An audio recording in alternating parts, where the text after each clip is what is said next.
There's no water. Shoot! Can't do the episode. We're not gonna have water this episode. You're not gonna have something to turn to when you can't talk. Anyway, what's up, guys? Welcome back to Malgam, episode 7. Episode 6 came out with flying colors. It got a A+ on the tomato meter scale, and yeah, now we are here for episode 8. Just kidding, episode 7. I tricked you. So, last episode was a bit of an anomaly. But I think it did well. I watched the beginning part that you added, and then part of it because I don't know what actually happens. Like afterwards, I completely forgot. Yeah. So I watched it and I was like, "Hey, this is a good episode." Yeah. But we're back. Yep. Anyway, one thing I did want to talk about is like the summer. Like during the summer, I think eating popsicles in the summer is really good. What? We got him! What? We got him! No, you have to come to the middle. Hey, Jonah. I was in the closet. We got him! You thought there was no guest. Hold on, Jeffrey, fix this mic. Get this out of here. We don't need it. Sit down. Are you okay? Hey, Jonah, what's up? Okay, now from what just happened, can you guess what the code word was? Summer popsicle? The code word was, eating popsicles in the summer is pretty good. This is just a prop, by the way. Yeah. Hey, Jonah. Psych! There was a guest! You don't know about that. What do you mean? They don't know that what it a happened when I rule walked in. that No, I'm gonna keep that in. Okay. Also, we have to, like, do this because remember Ansel or something? It's really loud. I So, walked in here in the very beginning, and I was like, hey, what about the guest? Because Max said there's going to be a guest. And so, there's a guest now. I said there wasn't a guest. I was just talking about you today. To who? Larson. McPhail, do you know him? Yeah. Combo player? I was talking to him because I was showing him for the band and talking about Brooke. Do you know about Brooke? Brooklyn? Yeah. Yeah. You know about her in the band?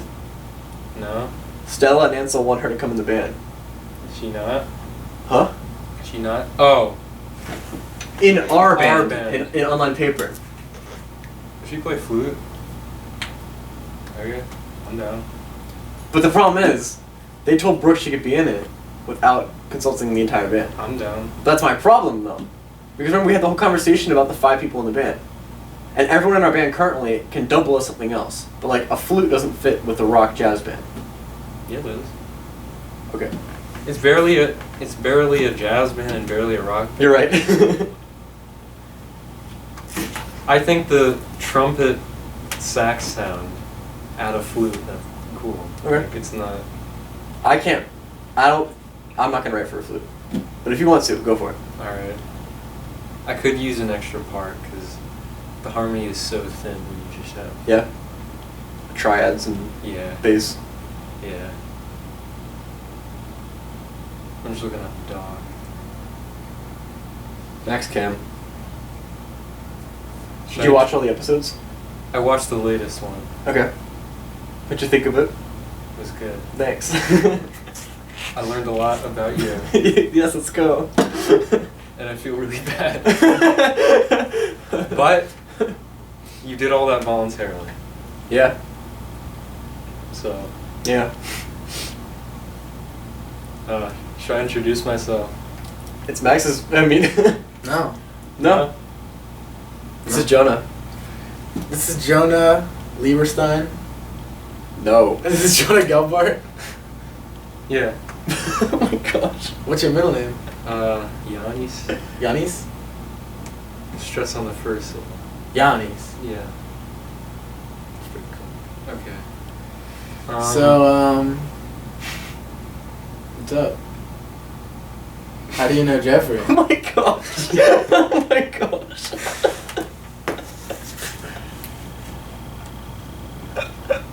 Hello? The worst thing on a podcast, may I let you know, is dead air. Just putting that out there. How do you know Jeffrey? There was some put in last episode for dramatic effect, but... I live on dead air. I love silence.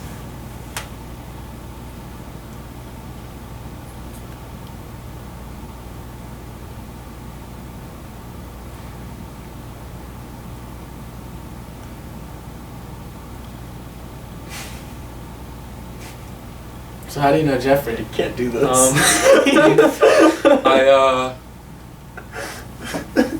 He was in the band. Middle school. Yeah, No, 8th grade. not true. I moved here. I played euphonium, From New Jersey. unfortunately. Terrible state, Pittman. terrible town.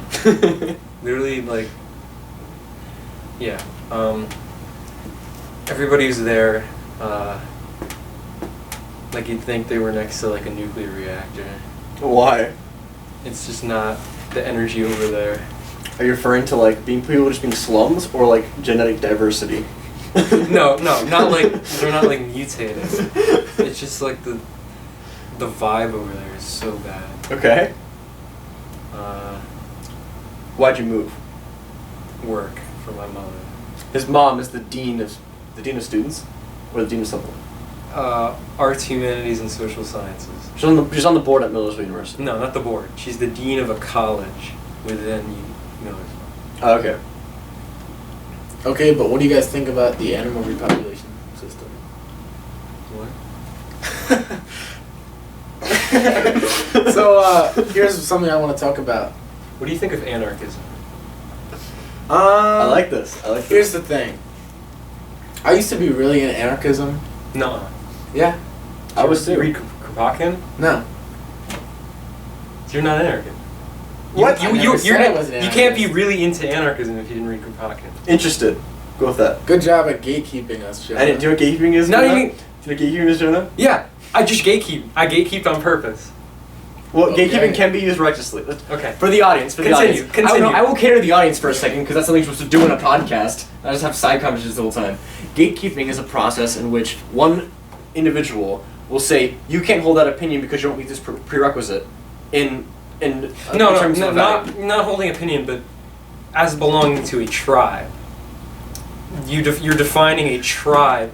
You're defining a tribe based on certain a prerequisite that you may have come up with right then. A lighthearted example would be you can't Wear that band shirt. if you don't listen to that band, right? Which is gatekeeping. The However, variant- a righteous version of that would be you can't judge that book because you haven't read it, because you don't have the experience. Now, a heavier example of this is you can't tell me what to do with my body if you're not a woman in the contents of abortion. Mhm. So there are righteous ways to use it, and there's also stupid ways to use it. So whether you judge Jonah's, you haven't read the specific anarchists' ideas, therefore you can't be interested in anarchy. That is up to your The thing is, thing. Okay, my- full disclosure. hey. Full disclosure. I haven't read the main Kropotkin work. Okay.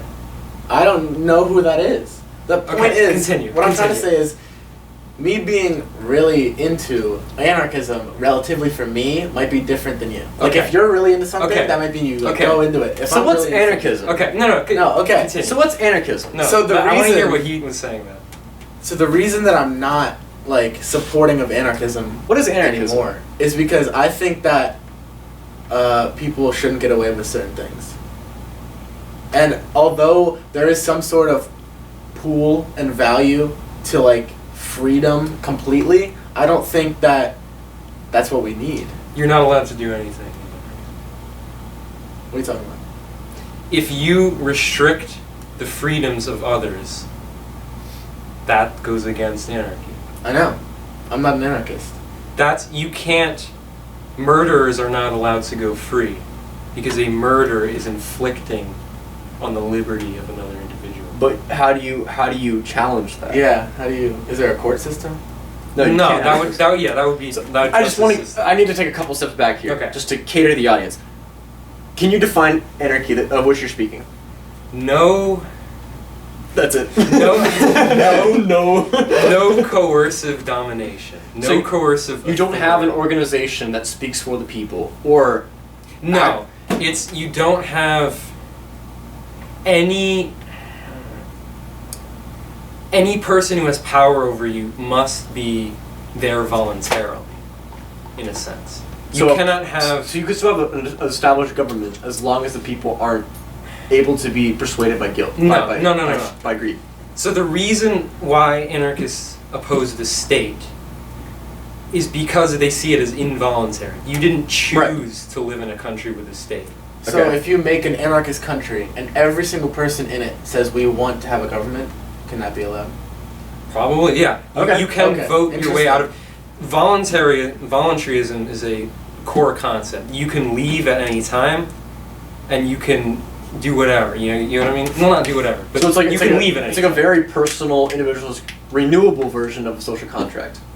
Social, So your social contract applies to a government. I know, but it's like a government, except you are choosing to be in it actively. You're not born into it. Like you're born into Yes. you're born into the rules and restrictions of living in an American society. But if you created an anarchist system called Jonah, Another core concept is free association, which is that you can leave at any time. Right. If you And you won't get any- If you can form your own splinter, you can. You know what I mean? okay, But here's the thing.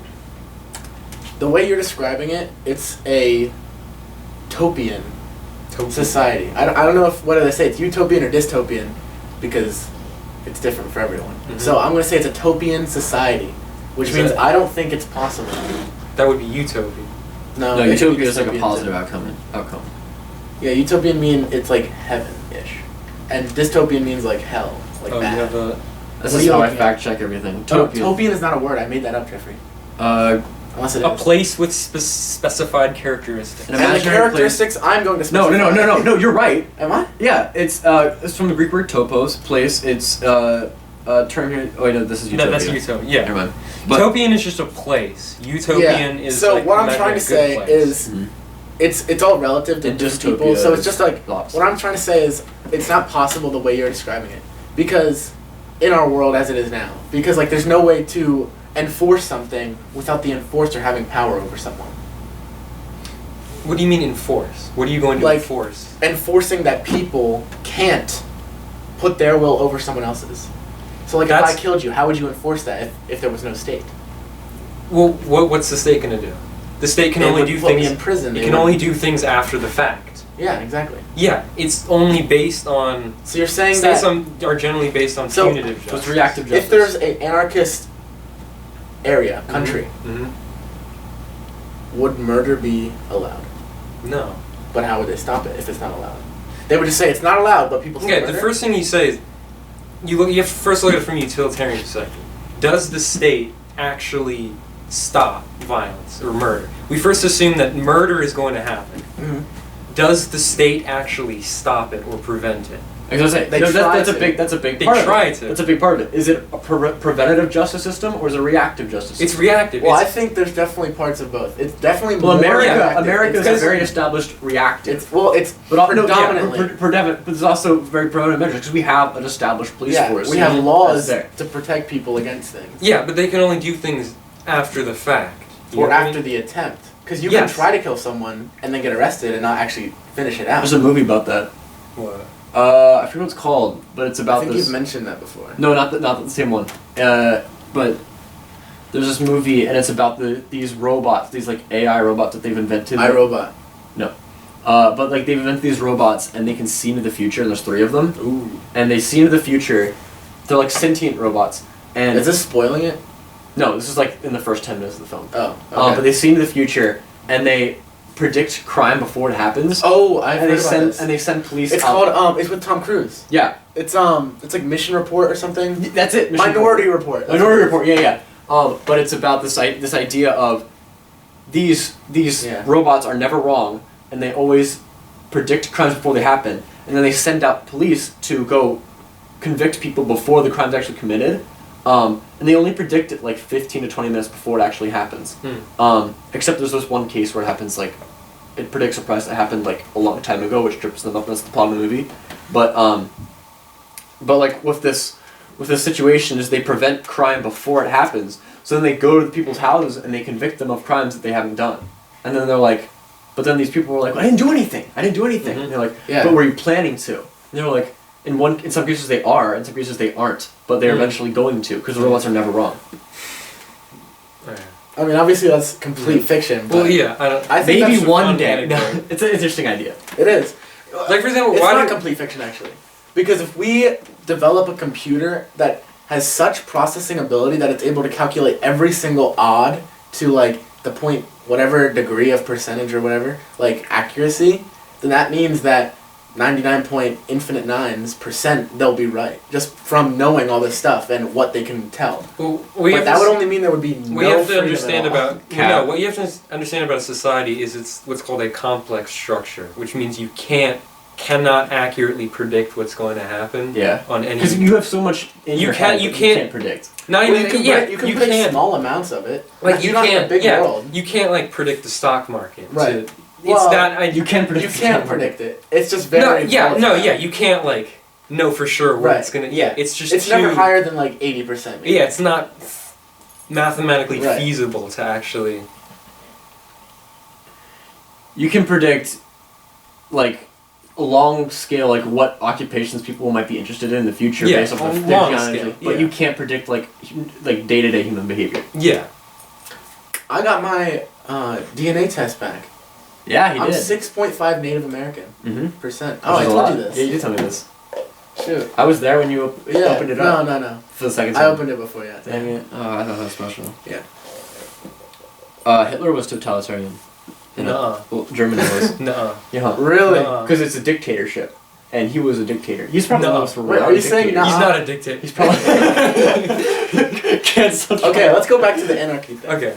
So one of the points that whenever people are like, I'm an anarchist, I know that you're not like that. You're not like cringe like it. You know people that are like. They're like cringe. They're like edgy. They're like, I don't think that we should have government. Police should be abolished. And they're stupid about it. They're not Extremist smart. libertarians. You know these people? Not anymore. It was more in the middle school. Well, yeah, But- it's a phase. It's kind of a phase. It is Yeah, a phase, yeah. yeah. But here's the thing. One thing that I've seen my brother bring up, which I bring up now, is that like Rape. Yeah, rape. Exactly. That's what it is. Like, if you're saying that everyone has their way, then that means rape is just going to be so common. Well, okay. The first thing anarchists say is that the state either doesn't successfully prevent such measures, or it actually creates enough problems, more as many problems or more than it might prevent. So it would be better just to remove it completely. Yeah, and to look at it from a preventative sense. So would you create still have an education system? Probably, yeah. But you don't have to go. Yeah, probably. And you can torch it. Torch. Yeah, you can blow it up. As long as you don't hurt anyone. That would be that'd That's a probably good be point. asserting Here's the your thing. will. What if you said... What about property? What if you said, I'm going to shoot in this direction, and you closed your eyes, and you shot and it killed someone? How would you know that it's a... Like, obviously that would be against the rules because you're preventing someone, but you didn't know. So what if I placed a bomb and I detonated it? How would they know? You'd probably still be, reckless. Yeah, but what are they going to do? Well, it depends on That's why... See, the what the thing is tribe- there's too many problems. Yeah, it depends on the tribe in question and how they decide to run it. Like if you talked about a voluntary leadership, right? Mhm. And those people being appointed non-profit, meaning that supposedly the element of greed is eliminated, and they're going to act in the best interest of the people. Who is? The people in charge, the leaders. You wouldn't have people in charge. So it would be a complete dictatorship. Well, I thought you said... That would be someone in charge. I mean, I meant I thought you democracy. said, I meant I thought you said voluntarily. You could, okay. So Voluntarily this is the big problem. You have anarchism is generally divided into left and right strands. So right anarchism would support hierarchy as long as it was voluntary. So like anarcho-capitalism would theoretically have a very hierarchical structure, but you don't have to shop there if you don't want to.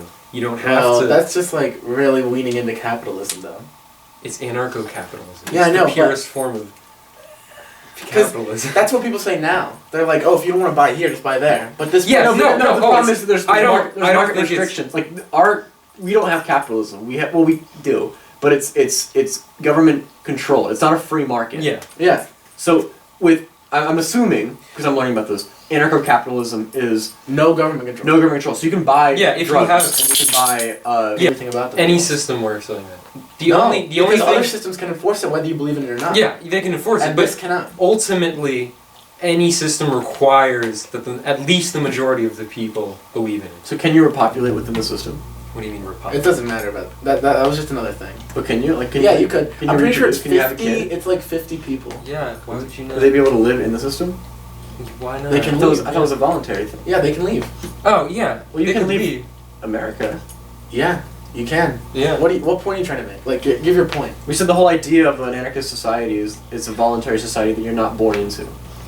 Yeah, well then, So you're 99 point okay, so how much percent of the world The point you're is- trying to make is that being born is not voluntary. Is that what you're trying to say? No, I'm trying to say that if you're born, you should not be under the benefits or restrictions of the society until you're conscious enough to be able to make that decision for yourself. You can. You can leave if you want. Well, then where do you go in the meantime? There. Well, then what's the difference between America? Because you can leave America if you want. Not everyone. Some people you can't leave America. Like, think about how expensive a plane ticket is or a car is. Right. And you can't like just walk through a border. Well, That's another thing, is borders is another thing. There's no ownership of land? There's no, it depends. There probably is personal property, so yeah. Okay. So you could just torch a school. No, I could. I doubt it. No, I could. There's no enforcement. There's no police. So.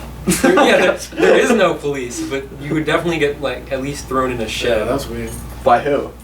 By the people. But that means they're inflicting on my personal choice. Well, So yeah. They can't do that. Anarchy, Oh wait, they can. There's no police. What? Anarchy is the marriage between the individual will and the collective will. So there must be a point where if you are a danger to the entire collective to such a degree, you're gonna get thrown in a shed or encouraged to leave. Or And who decides this standard? the community. As a democracy? Sure, yeah. Or do they just do it? Like it's like one person's It's a like, natural we should thing. do this, and someone else is like, all right, let's do Like, it. I feel like you asked, like, if you did a poll among average Americans, they would say, if you steal from another person, that's wrong, Mhm. right? But like, how do you decide what There's enough people. crime Or, yeah. warrants what punishment? Because that's a difficult thing Well, to do you're with the not mob. Mob rule is like, Yeah, you just said if I torched a school building, they would throw me in a shed. I feel like that's not a big enough crime, right? Or a big enough punishment. I mean, for a shed. Like, jeez. Well, shed. yeah, because Shed. first off, if we first establish that punitive justice is not a good preventative measure True. for crime, so actually, I the think only- it somewhat is because like for example, death penalty, we genuinely cannot tell if it helps. True. Yeah. Like, Because you don't know. The people who go there. no, there's are- tons of studies, and some of them are like, yeah, there's nothing, and then some are like, yeah, this doesn't prevent, and others are like, oh, that study was bad. Source? Just kidding. I do have sources. We don't have sources on this channel. We don't do sources. We Yeah, just, but anyway, we just tell people. here's it's a what I was gonna podcast. say. Anyway. I think punitive justice can be a deterrent because if you think about it, the knowledge that something could happen to you after the fact stops people from doing things. Scared straight systems work. Sometimes. Really? They do. They do. Sometimes. Studies show that they work though. Yeah. Source? Source? Actually, it's from the TLC channel. You just said the Learning Channel. Well, if I said it's from TLC, that's kind of weird. You guys seen The Some Village? people might not know. I haven't, but So we what- shouldn't do you talk know of about it? it. Do you know of it? Mr. Mitchell spoiled the movie. I'm not gonna spoil it, but do you know the Village? No. Oh, I just said there was a spoiler. Oh yeah. No, there's like an obvious. Yeah, but saying there's a spoiler. every movie has a point where No, it doesn't. there's a spoiler in The Village. Big Hero 6, no spoiler. If I said, don't. There's a huge spoiler in that. Oh yeah, there is. You're right. Anyway. Dude, I haven't seen it in a while. Anyway. No. Hi Max. What were you talking about? I was saying, so What are you there's, gonna talk there's a about show next? called The Village, and it's about this village of Mhm. people who grew up in like kind of like that little house on the prairie kind of lifestyle, and they live on this village, and they're run by elders, and the elders are the people who decide and dictate what happens in the village, and people naturally just kind of do jobs. There's not really currency. People just kind of do the job, and they all eat meals together at one giant long table. Mm-hmm. And there was a giant plot twist in the movie, which would drive this point a lot further, but I'm going to steer clear of that. You should watch it. It's on Amazon Prime. But I don't have that. there is a crime that this one person commits, because, actually I can tell this. So, there's also these mysterious beings that travel around the outside of the village, Mhm. and they post the border of the village with yellow colored flags. Mm-hmm. And they never allow the color red to be inside the village. They call it the evil color. It draws the evil ones. And What if you bleed? like, cover it up. I mean, bleeding is like already like a bad thing. So like, but No. it's known as the bad color, right? And there are these beings that are called those we don't speak of, that they live outside the village, and they are the ones who like keep everyone inside. And we're told in the beginning of the movie, we have a truce with with those who we don't speak of, and those we don't speak of stay on their side as long as we stay on our side. So don't cross on the other side. Yeah. And there's this whole love triangle square thing going on, and it adds to the build of the movie. But inside this village, it's a very self-sustaining village. They don't really travel. They know of other villages, but they don't really leave because it's dangerous and it breaks the truce. So they have people on patrol, and they're always looking for these beings, but like stuff happens and whatever. But the big point is, at one point there is an autistic character, and that autistic character is probably bred through like there's a lot of characters in the movie who have like physical deficits, like interbreeding. Yeah, like one of them's blind, and it's probably from interbreeding. But so one of them's like very autistic, and he talks like an autistic person, and he processes thoughts differently, and they all know this. But he's like 20 years old, and he plays around with like 8-year-olds. But anyway, so this autistic character brings back a flower, which is red, which is known to like, oh, that's from the outside of the village, right? So like it's like oh, don't bring that color in here, like bury it immediately. If you see that color, you're supposed to bury it, and it's supposed to ward them away. Anyway, a bunch of stuff happens, but eventually this autistic character does another bad thing, which he shouldn't do, and it's against the rules of the village. And he is put in a shed, and they lock him in the shed, and they turn off all the lights. And him being autistic, this is like a really bad thing to do to a person who has like autism. So like he's screaming inside the shed, and that's like their punishment. It's just to put people in the shed and then leave them in there for like months at a time. What if you're colorblind? Huh? What if you're colorblind? What if you're colorblind? Oh, you don't know what color red is? Oh, I don't know. Then you are excommunicated. I feel like you would still have an idea of what that Blue flower, red thorns. No, if you're colorblind, you can't see color. What? No, but you could. You can't see any color. Oh yeah, everything's white. Wow. Where am I? No depth perception. Everything's white with black outlines. So it's just like a comic book. You like the little like circle things that like punctuate the comic. Yeah. So what I was gonna say, going back to like the system of government thing, we should all go through what we think, like what we believe in. Like we already know that you're. What would you consider yourself? What would you consider yourself? What label? Unless you don't like labels, that's a perfectly. I don't like labels. That's an option too. Yeah, I don't like labels.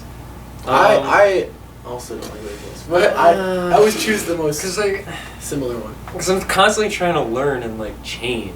Right. You're trying to improve. Yeah. Okay. I guess just usually to sound cool, I say I'm an anarchist. Part of me just sound cool. Yeah, part of me just wants to sound. It's also like, a very general term. Intentionally, Yeah, I do not take a. Like it's like if people ask, "Oh, where in the political spectrum?" I'll say far left. Far left. Just to scare Very, very, very. like, as far as like just to scare them, but I don't really. I don't conceptualize politics that way, and I don't think anyone should. Yeah, I used to think the political compass was very informational. No. But then I realized that an x-axis and a y-axis is literally like one of the most simple things we can have. It's just too plain. It's just not. It is not good. We need a Z to make it 3-dimensional. No, that's the thing. You can't just keep adding axes. Yeah. You just need to conceptualize it. We need a W. Anyway, let's go You to need to think about just collections of ideas and ideologies and how they relate to one another, and not lines, even though. Yeah, we should just have ideas. Alright, here's what I believe in. Okay. And then we're gonna go to what you believe in. You have to say it. I swear, I double dog dare you. Anyway, Democratic Socialist. how did you know that? This is like common. Everyone knows this. Is that real? Yeah, you're very public. well- No, actually, no. I think I saw you were following the DSA. Yeah, I am. I'm following the DSA, but I thought. Watch the DSA meetings. They're so funny. Really, why? Oh my! Have you not They're seen so that? funny. Oh my Okay, god! No, let me Oh tell. my God. Let me tell. So the DSA meetings, if you watch, they're on YouTube. I saw a clip on TikTok, which prompted me to look it up. Oh even my further. god! I lost, like, I literally lost sanity. they're very big on being inclusive and also catering to like social handicaps. Sure. So like No, but it's insane. so if you're white, you're deemed to have more privilege than someone who isn't. And if you are of like various ethnic backgrounds, but various religions, you are also depicted to have certain handicaps and advantages. And therefore, given this handicap, if you have an otherwise privileged in normal life. So you're only given around like a certain amount of talking time for some reason. You're only allowed to clap first. Like, no one's claps. Yeah, you can't clap because was it you raise your hand, you do this? But potential sensory overload or some kind of and like literally there's cannot there's a break room where like if you need to calm down from like the heated discussions, you go to the break room, and if you need to go to there's another break room. Are you connected to internet? Yes. This is so you are slow. getting to this page. Yeah, I know, but like it's not loading the. And then you go to this other room if you want there to be no talking at all. And you go to this other room. Like it's a very extremist way to do diversity and a very extremist way to do inclusive. So some of that I agree with though, and some of that I definitely don't. It's just funny. Like you cannot even clap. Like you can't. There's no. Yeah, no, literally, like that's kind of stupid. there's no. But it occurred to me then that there's a sort of within the left. There's this part. Okay, most of the left today is defined by constant trying to distance from itself. You sort of have this liberal end and then this more like traditional end, and it's just constantly trying to escape from one another. If that makes any sense. So, although I would consider myself a democratic socialist, What does that mean, Max? What does it mean? Oh, so I believe that we should have a very restrictive government on all things, but Like certain- market-wise? yeah, Or like, yeah. Okay. I think that the government should say like how expensive a certain item is based on how much people need it. Like, for example, in America. Command economy. Yeah.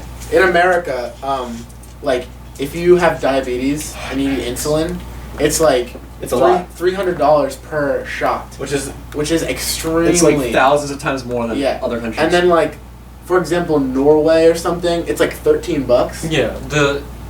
Because they set a price. They set a price ceiling, and then they probably still go to the max of what they can.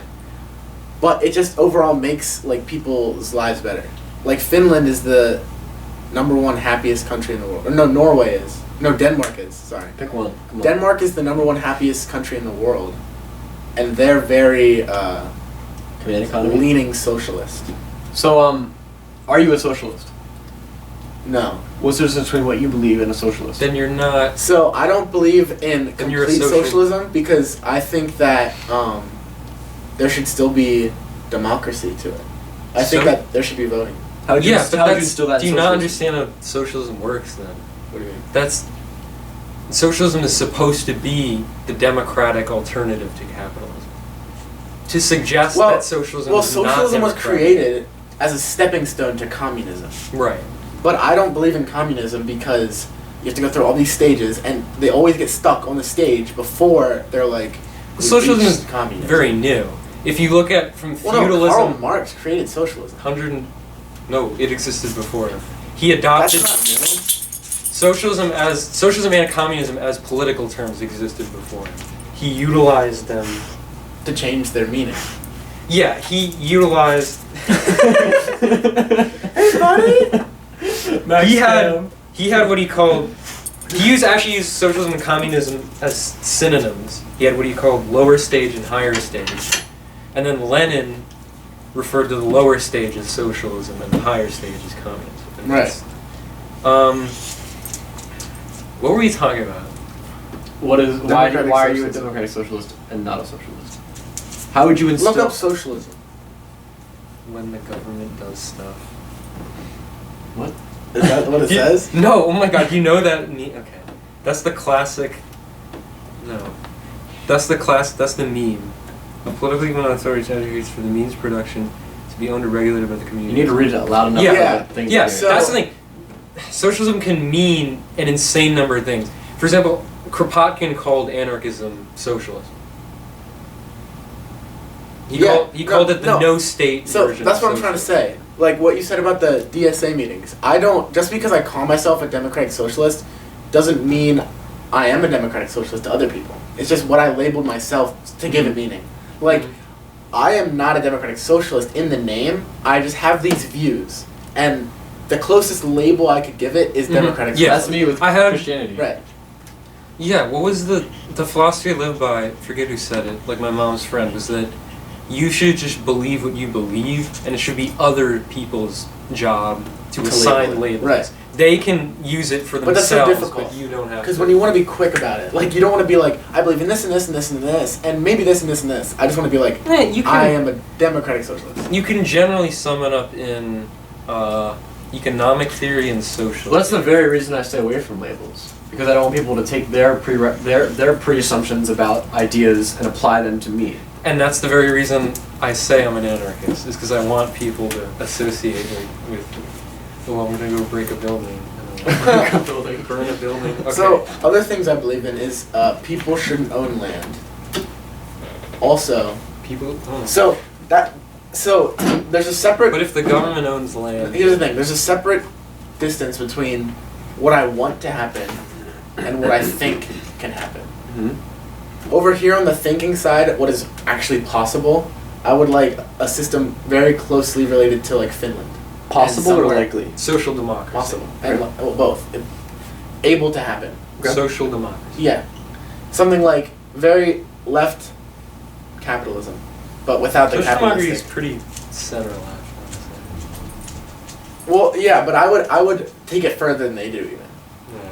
But then on the other side, like what I would consider utopia for me is no countries, no land owning, and it's just like everyone gets along. Like it's dumb to say. It's dumb to say because it seems like impossible.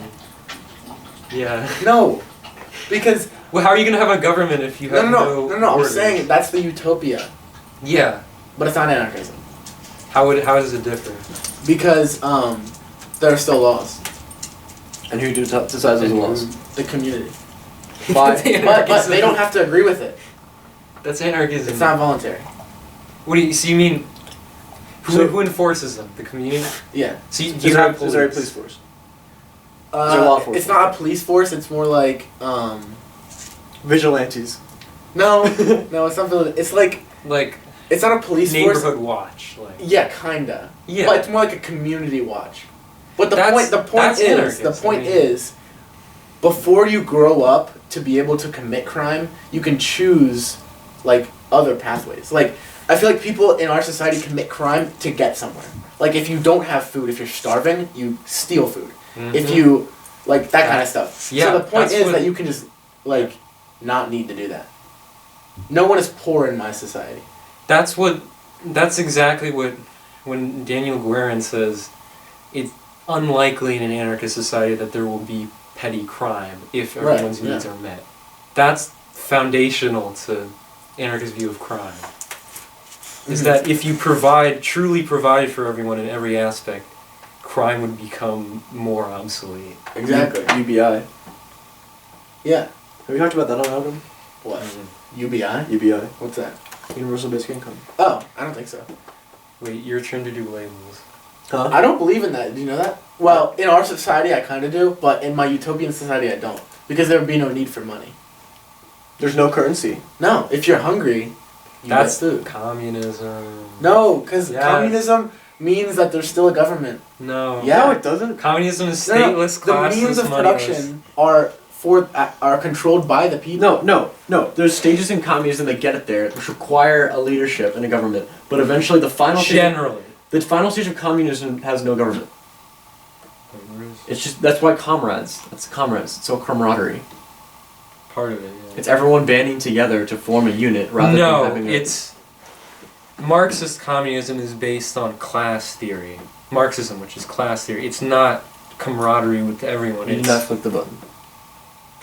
I'm But here's the looking on- thing. Here's the thing about my utopian Like- society. There's no such thing as rich and poor people. Like for example, in communism, you can own things. It's a misconception to think you have to share everything. The only thing Yeah, you can't do yeah. is create private property, which is utilizing materials to make a profit. Mm-hmm. Having like land and resources to sell things to make a profit. Right. That Well, you have to. The way that my thought process is not that like Namely, a socio-economic order structured on the ideas of common ownership of the means of production and the absence of social classes, money, and the state. No state. that does sound very similar to what I'm thinking. However, whenever I Whenever I say that there's no owning land, I don't mean that people can't have houses. I mean that owning pieces of the earth seems so astronomically like weird to me. Like you can't own the moon, you can't own planets. So it's like, why should I own a piece of it? Where's that quote from? Let's hear me out while I play devil's advocate. Go ahead. Okay. Wait, you need to do your labels. Hey, buddy. Hear me out while I play Hey, devil's buddy. advocate. Okay. Oh my god, we gotta. So let's say What's the devil advocate? you say you can own a house, Mm-hmm. but you can't own land. Yep. Do you own your house? Yeah. Do you own the land that your house is on? The land itself or the space above the land? The space above the land. Yes. Okay. So a random person couldn't just come into your house if they wanted to. No, they could not. Okay. What about the materials you use to build your house? What about them? Like, you talked about how You don't purchase them. It is built by the community. If You don't have if to- there are new people coming in, then the community comes together and says like, all right, do we want this person in? If yes, we can build them a house. We can give them supplies. So is this see what they can an do. economy where the it's assuming that people will do labor out of their own goodness inside their heart? It's more kind of, but it's more based on like democracy. So like, there's no council of elders. There's no like superiority. It's everyone. Everyone gets one vote and or something like that, and it's like a popular vote. And what happens is, let's say someone is being detrimental to the community, and they are not pulling their weight. There would be consequences for that, I would assume. I don't know how it is because I'm not in the community. Like, So you can't be lazy. Well, I mean, you could be lazy, but you wouldn't get the profit from it. What's the profit in question? So like, so you're saying you would cut? there's a big resources bartering from system. people. Well, it's like a bartering system. So if this person So you'd over have here, a market economy. there could be a market, but it's more like exchanging of. Yeah, I guess so. Yeah, but it's not. There's no like big centralized system where it's like. You either have a market economy, or Rations. where people a war Or- economy. a market economy where people like do exchanges and stuff. Yeah, Or a gift economy where you literally gift. it's both. People create It's a things mix. because they want to create things. Well, a lot of times I wouldn't say there would be like families. Well, there would be families, but it's just who you're related to. Like, it wouldn't be like homes like this. It would That's be what in like the big table, as you said. Uh-huh. And it kind of sounds like a cult. Have you seen Midsommar? Midsommar. I'm gonna be the guy. No. Huh? There's a movie that's really good. I'm gonna be It's like a psychological horror movie.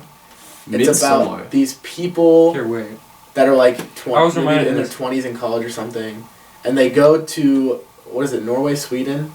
It's one of those Yeah. northern European countries, and basically there's like a cult there, but it's like a community. They call it a community, and then like it seems so nice and cool, and everyone just does stuff, and they're like all like high on acid and stuff. But then like it gets deeper and deeper, and I there's think I've actually seen this. I saw part of it. I didn't see the whole thing. No, but, yeah, but from what I did see, where it was just the beginning, where they were trying to seem it as nice, it was like really cool. Because it was just like they all ate at the same table, they all knew each other, and it just seemed like awesome. But I would definitely change things, obviously, because it was a cult and it was weird. Mm-hmm. Obviously, you can. Yeah, I think the word cult has such a negative connotation, and even for me, like I argued think with my aunt about what a cult is. over Thanksgiving dinner Mhm. that actually was Thanksgiving lunch that Christianity is a cult. She was. So many things are cult. I know. Like my house School, is a cult. School is a cult. Yeah, Mhm. By your definition. family is a cult. Yeah, Mhm. but Because you people believe it in has a something, negative yeah. connotation because it was used to talk Yeah. about like. Like Satan worshippers. Yeah. Wait, what you said about the family? Mhm. That's exactly what a communist said in 1920. Okay. You're a communist. Is there a problem with that? There isn't. Yeah. But I the- mean, the- you can actually the label only- me as that. Actually, the but only that's still my utopian view. the only reason communism has a negative connotation is because the most common international form of communism is some variant of Marxist-Leninism, Yeah. which is extremely authoritarian. Yeah, I think that Marx was kind of stupid. Like, not in his entire life, but just some things he said didn't make Like sense what? to me. Like, the whole... Like, you have to... I forget the steps. They taught us it in Ninth grade. They taught you Marxism in No, ninth grade? not Marxism, but they were like, this is communism, and here what he said is. And they give you a sentence definition. No, of it. they said there were like They four steps. quote from the Communist Manifesto. There were 4 steps, and the very last step was the people seize the means of production. But the one before that was like the state, yeah, exactly. And Yeah. why would you have that as a step? Because every single time that happens, like in the Soviet Union, Russia, and China, the state seizes the means and they don't give it up. That's what happens. Yeah, that's the original anarchist critique of every anarchist who's That's ever why in I Russia wouldn't call myself a communist. left and said, Well, I You wouldn't can call be- myself a Marxist communist. yeah, that works. All right, Jeffrey. Now Because you. like, We haven't talked about what you like. he honestly thought that the state would wither away. Because as long as you overcome the class contradiction. Yeah. But I mean, it would take so long. Yeah, but that like you have two competing classes in capitalist society. So the idea is one has power over the other. If you just have one take power and create a classless society, then the state would somehow wither away. Yeah, I think the Which problem with is that absurd. is our militaries are so big now that the Well, that's the civilian thing. You class- have to create a new state, a working Yeah. state. It just And can't then work. It just, once you have a vanguard party, you're already creating something detached from the people. Because the vanguard party must assert its will over the people to build the worker state rather than... Yeah. Anyway, what do you So want to basically, say we're talking about about how communism wouldn't work. Go ahead. Well, not Jeffrey. Yeah. not specifically not vanguardism Hey, bud, or... what do you want? You want something, don't you? Because you're over here. Communism also has a really negative Do you want connotation. attention? Do you Whether want potty? deserving or not. What'd you say? Communism has a negative connotation. Yeah. Because- well, it's because of the freaking Red Scare. Yeah, they think Oh, that he the has to go out. USSR was communism. He used to go to the bathroom. Russia. You think if I let him go, he'll go? Thirty about these bears. Wait, actually, give yourself a label. I genuinely want to hear. Yeah, give yourself a label. I A genuinely. wanna hear. de-evolutionist? Are you actually? Yeah. Well, not de-evolution. Degrowth. I'd probably... So here's my thing. You a social ecologist? Listen. Okay, sorry. I'll shut up. I live by a series of principles, and one of those principles is that it's difficult to be impartial, but it's worth it. And I live by this principle because it used to be in reference to Christianity when I was super big about being evangelical, meaning I was very big about sharing my faith with people. Mm-hmm. And if you are steadfast in Christian beliefs, you will become unpopular in modern society extremely quickly, because of how big of it's like putting someone who's lived their life in warm water into freezing cold water very slowly. Christianity is not cool in current secular society. It's one of the only religions that steers you away from the individual satisfying yourself and towards a greater cause, or one of the only. What? What do you mean? like Do you know how many religions there are, Jeffrey? Yeah, I'm one assuring of the most predominant. I want to assure you that almost half That's not. or more are saying there's a greater good. No, not sorry, not the greater good. Saying, No, a greater cause. I should stay away from that. Steering you away from personal I satisfaction. came back. That's every Abrahamic religion starts with that. Yeah. First off. I should go. That's I should three go. right I should go. there. Yeah, Abrahamic. And then have you ever? I mean, There are a lot. karmic religions completely deny all human satisfaction. Like Jainism, complete celibacy. You have to give up all possessions. Some of them don't even wear clothes. For what? You have to escape the cycle of reincarnation. For what? A greater. Yeah, it's like a greater purpose. If They don't even if really have a everyone does God. it- No, it's for enlightenment. It's for freeing yourself. No. But Yeah. here's the thing. I You're, mean, you're It's considering still internal. Long term, you're right. But Christianity is about You're right. You're right. That's a good point. saving yourself. That's a good point. Okay. Yeah. But So. the point being, it's if you are very public about your faith in the modern day and you live a biblical lifestyle Mhm. and you advocate for that very publicly, you'll become very unpopular. And because of that advocation, you are pushing people away because they are lumping you within a label Mhm. and they're saying like this person and their actions they're speaking for this group, and that's giving this group a bad name. So if you, with Christianity, are very public about the religion that you are trying to edify throughout your life, you'll become unpopular and you will misrepresent that idea. It definitely depends where you live. It does. In the South, if you don't talk about your religion, you will be unpopular. Uh-huh. Like, there are certain places in the South where, like, they are, I think they're actually crazy. Like, they're talking about, like, drinking blood and stuff. I saw these videos of this one guy interviewing these people from the South. It was at like a Trump rally, so it was, like, biased. But still, they were like, he's the next coming of Jesus Christ. And I was like, he's a politician. Yeah. Yellow anyway. orange man. Isn't like a big part of Christianity? Not, I don't want to say your religion because it's different, but isn't a big part of Christianity not to have false idols? Yes. Anyway, weird tangent. Not where I'm trying to get at. Sorry. Not where I'm trying to get at. But what I'm trying to get at is, if you're public about your ideas, you will find a group that will hold that against you. So I reserve a lot of my ideas, not so that I don't have an impact, but so I can have a impact in a more generally positive way. Right. Because if people don't have an opinion about you, you're able to see more about like the whole world. Exactly. So that's more of the idea. So I'm not as public about my political affiliations or as with my religious affiliations as I was. But now, since I have this forum and this platform, we talked about last week, being honest with yourself to create an art, I'm going to indulge the mass. So this will be documented forever. So if you ever are wondering what Jeffrey thinks, it's on here now. Well, it might change. It's bound to change. Oh. Amber Alert? Amber Alert. Let's go, boys. Let's go get him. Philadelphia. Stop the recording. Child abduction? You did stop the recording. It's fine. That records audio. It really badly. No, it's fine. It's not. You should record it more. We're off air right now. No, we're not. Alright, we're back on. I know that song.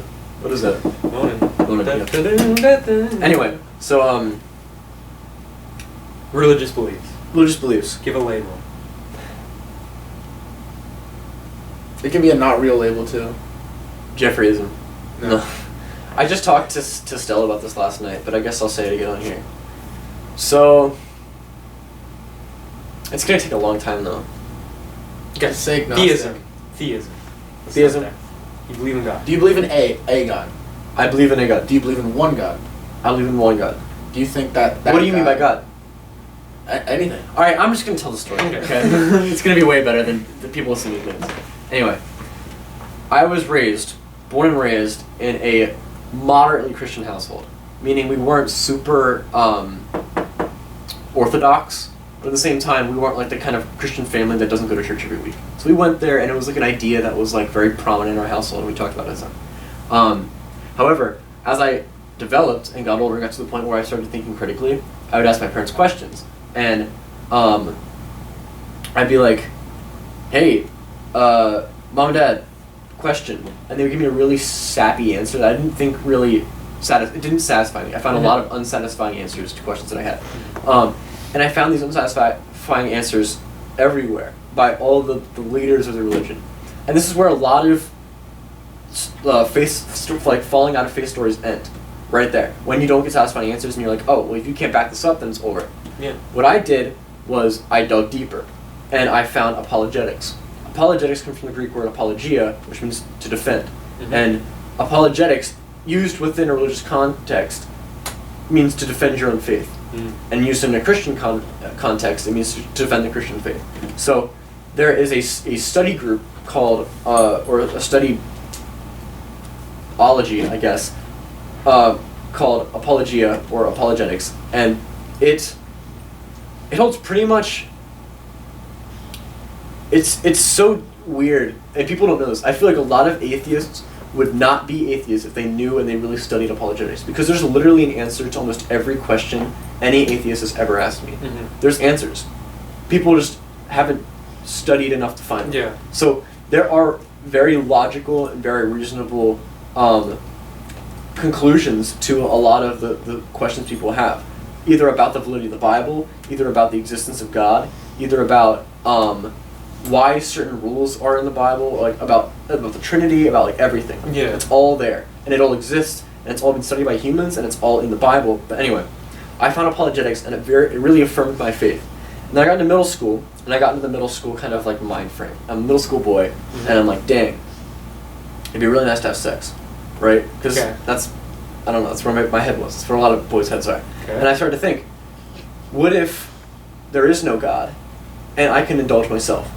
And that's something that I can do to find fulfillment. Because like, I was a middle school point where I wasn't really happy, and I was trying to find happiness in different places, and I thought I could find it in performing sexual actions, whatever. But so, in middle school, I kind of took a step back from faith, and I was like, well, if Christianity, if God isn't real, I want to be able to do whatever I want. But if it is real, I better make sure I'm following these rules and controlling myself and living a life that's edifying, a lifestyle that does what I'm supposed to, right? And so, I took a step back from religion. I looked at it very objectively, to the best of my ability, without bias.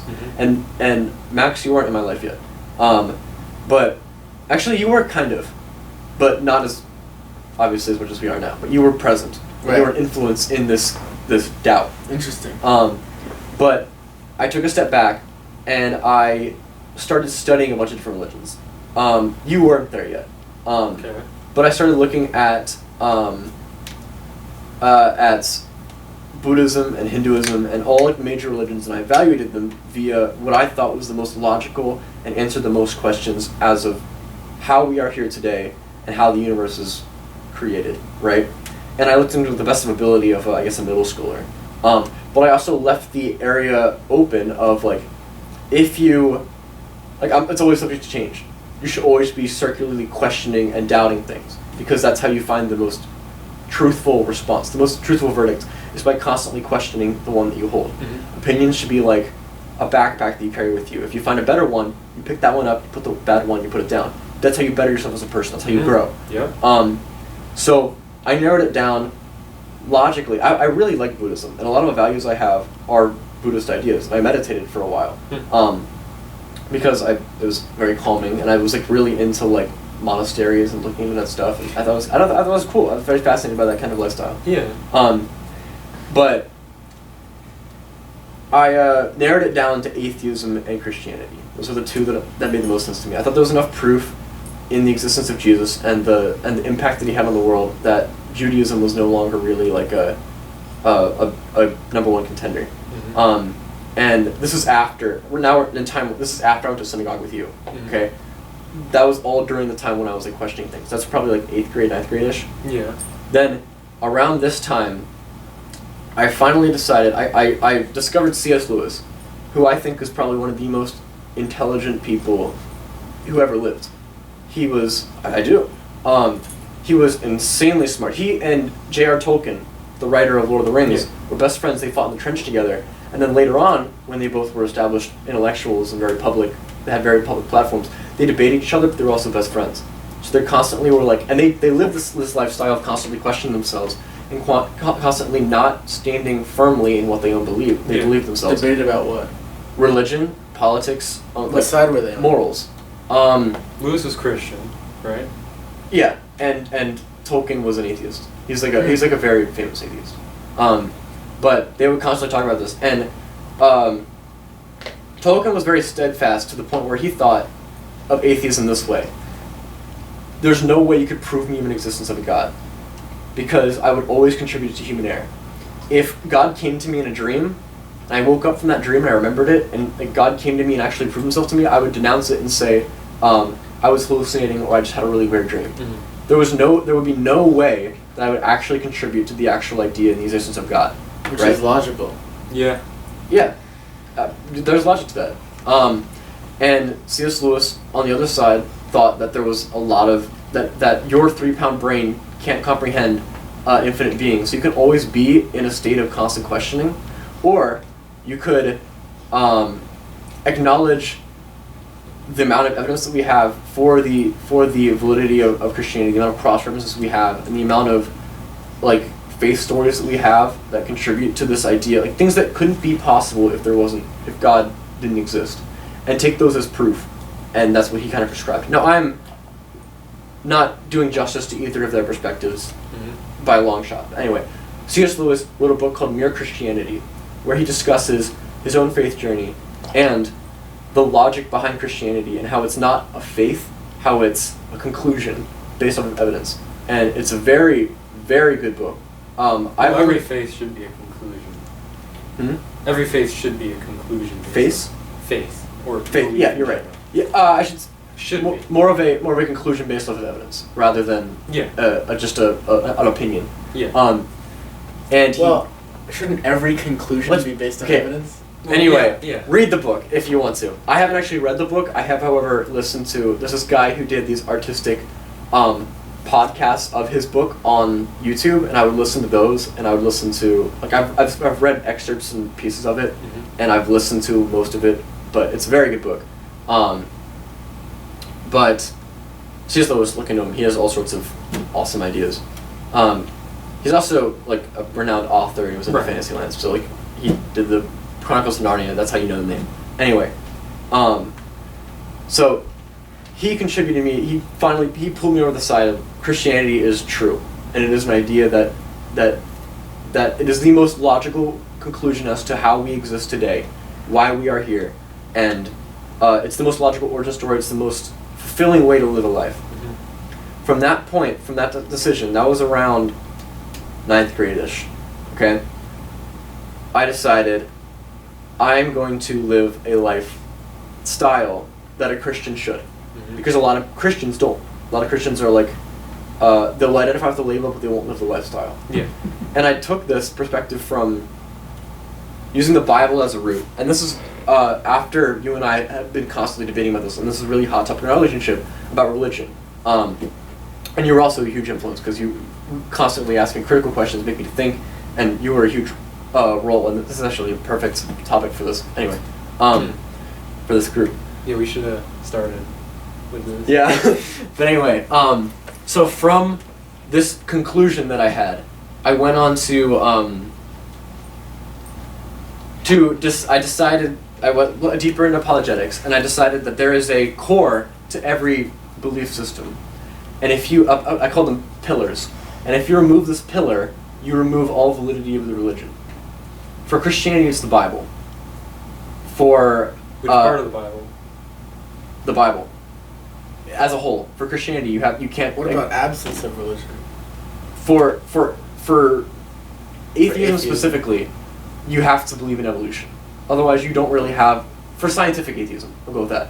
Sure. You have to, if you claim to be a logical thinker who doesn't believe in the existence of a God, you have to have some sort of reason as to how we got here. And in the scientific atheist idea, that's evolution.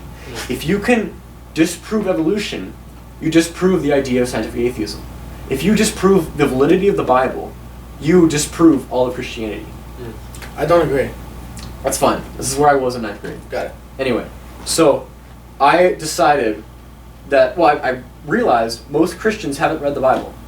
They prescribe this book as the most important book of all of the entire universe that has the key to your immortal soul, and they haven't even read the entire thing. And I was like, this is insane. This is crazy. So I decided I was going to read through the entire Bible. Did you? I didn't get an actual Bible until Christmas this year. So I did have a Bible. I didn't have the right kind. I wanted to get a specific kind called the English Standard Version, which is a literal. It's the most literal sense that actually makes sense. So it does justice to poetic sections, meaning that it recognizes poetic sections as non-literal, and it'll have them be poetry. Yeah. But it'll also be literal when needed, meaning that it's not like the NLT where they search up the gendered language for the common time. So it's, I believe, the most ideal Bible for English. So without having to go through the trouble of learning Hebrew and Arabic and. Does it say the word homosexuality in it? It does. Did you know homosexuality wasn't in the Bible I didn't know. until 1946? Actually, I don't think it does. I'll have to check that. I don't know. Leviticus 18:22 does not say homosexual. Anyway, so I got this Bible this year, and it doesn't. Yeah, I'm saying homosexuality wasn't in the Bible until 1946. Yeah, because the word wasn't invented. Yeah. Anyway, so I have the book at home, and I've been reading through it an hour every Sunday. But let me back up a bit. I decided that for Christianity, the core of the entire religion is the book, is the Bible. Because it is the acclaimed, whether you believe it or not, it is the word of God in this religion. Okay? Anything else that you have is man-made and is subject to human error. Because the circular reason of the Bible is that the Bible is God's word through human design, through God's design. That was an error. Through God's design, it is all canon, and it's all as God intended it to be. So, Okay? if someone somehow invalidated the Bible, would you still be Christian? Let's not go there. We should go there. No. Okay. I have a whole thing. Anyway, so, this book, is of infinite importance to Christianity. However, when you go to church, you are learning. In church, you are learning a. Stop it! Oh yeah? Stop it! Oh yeah? If you disagree with me, come over and take a chair. Come on.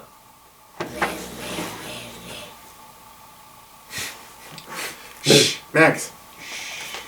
As you go to church, you are listening to a man's or a woman, or you're listening to somebody's interpretation of the Bible. Human error.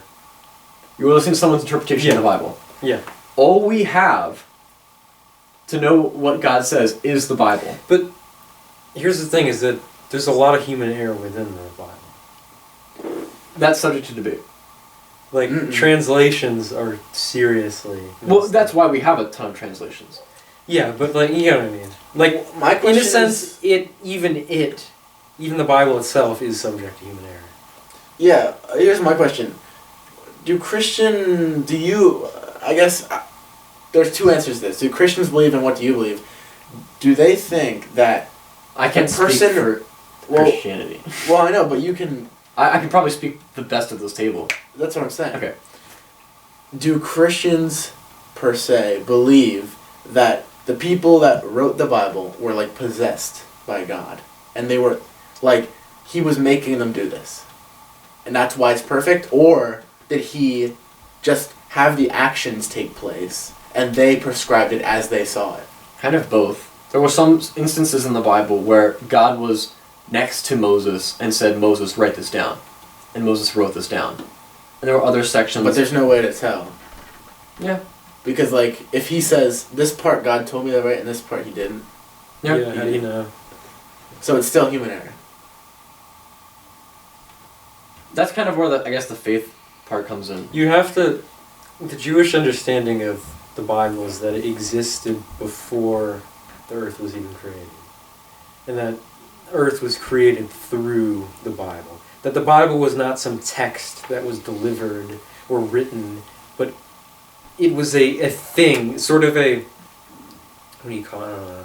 A big bang.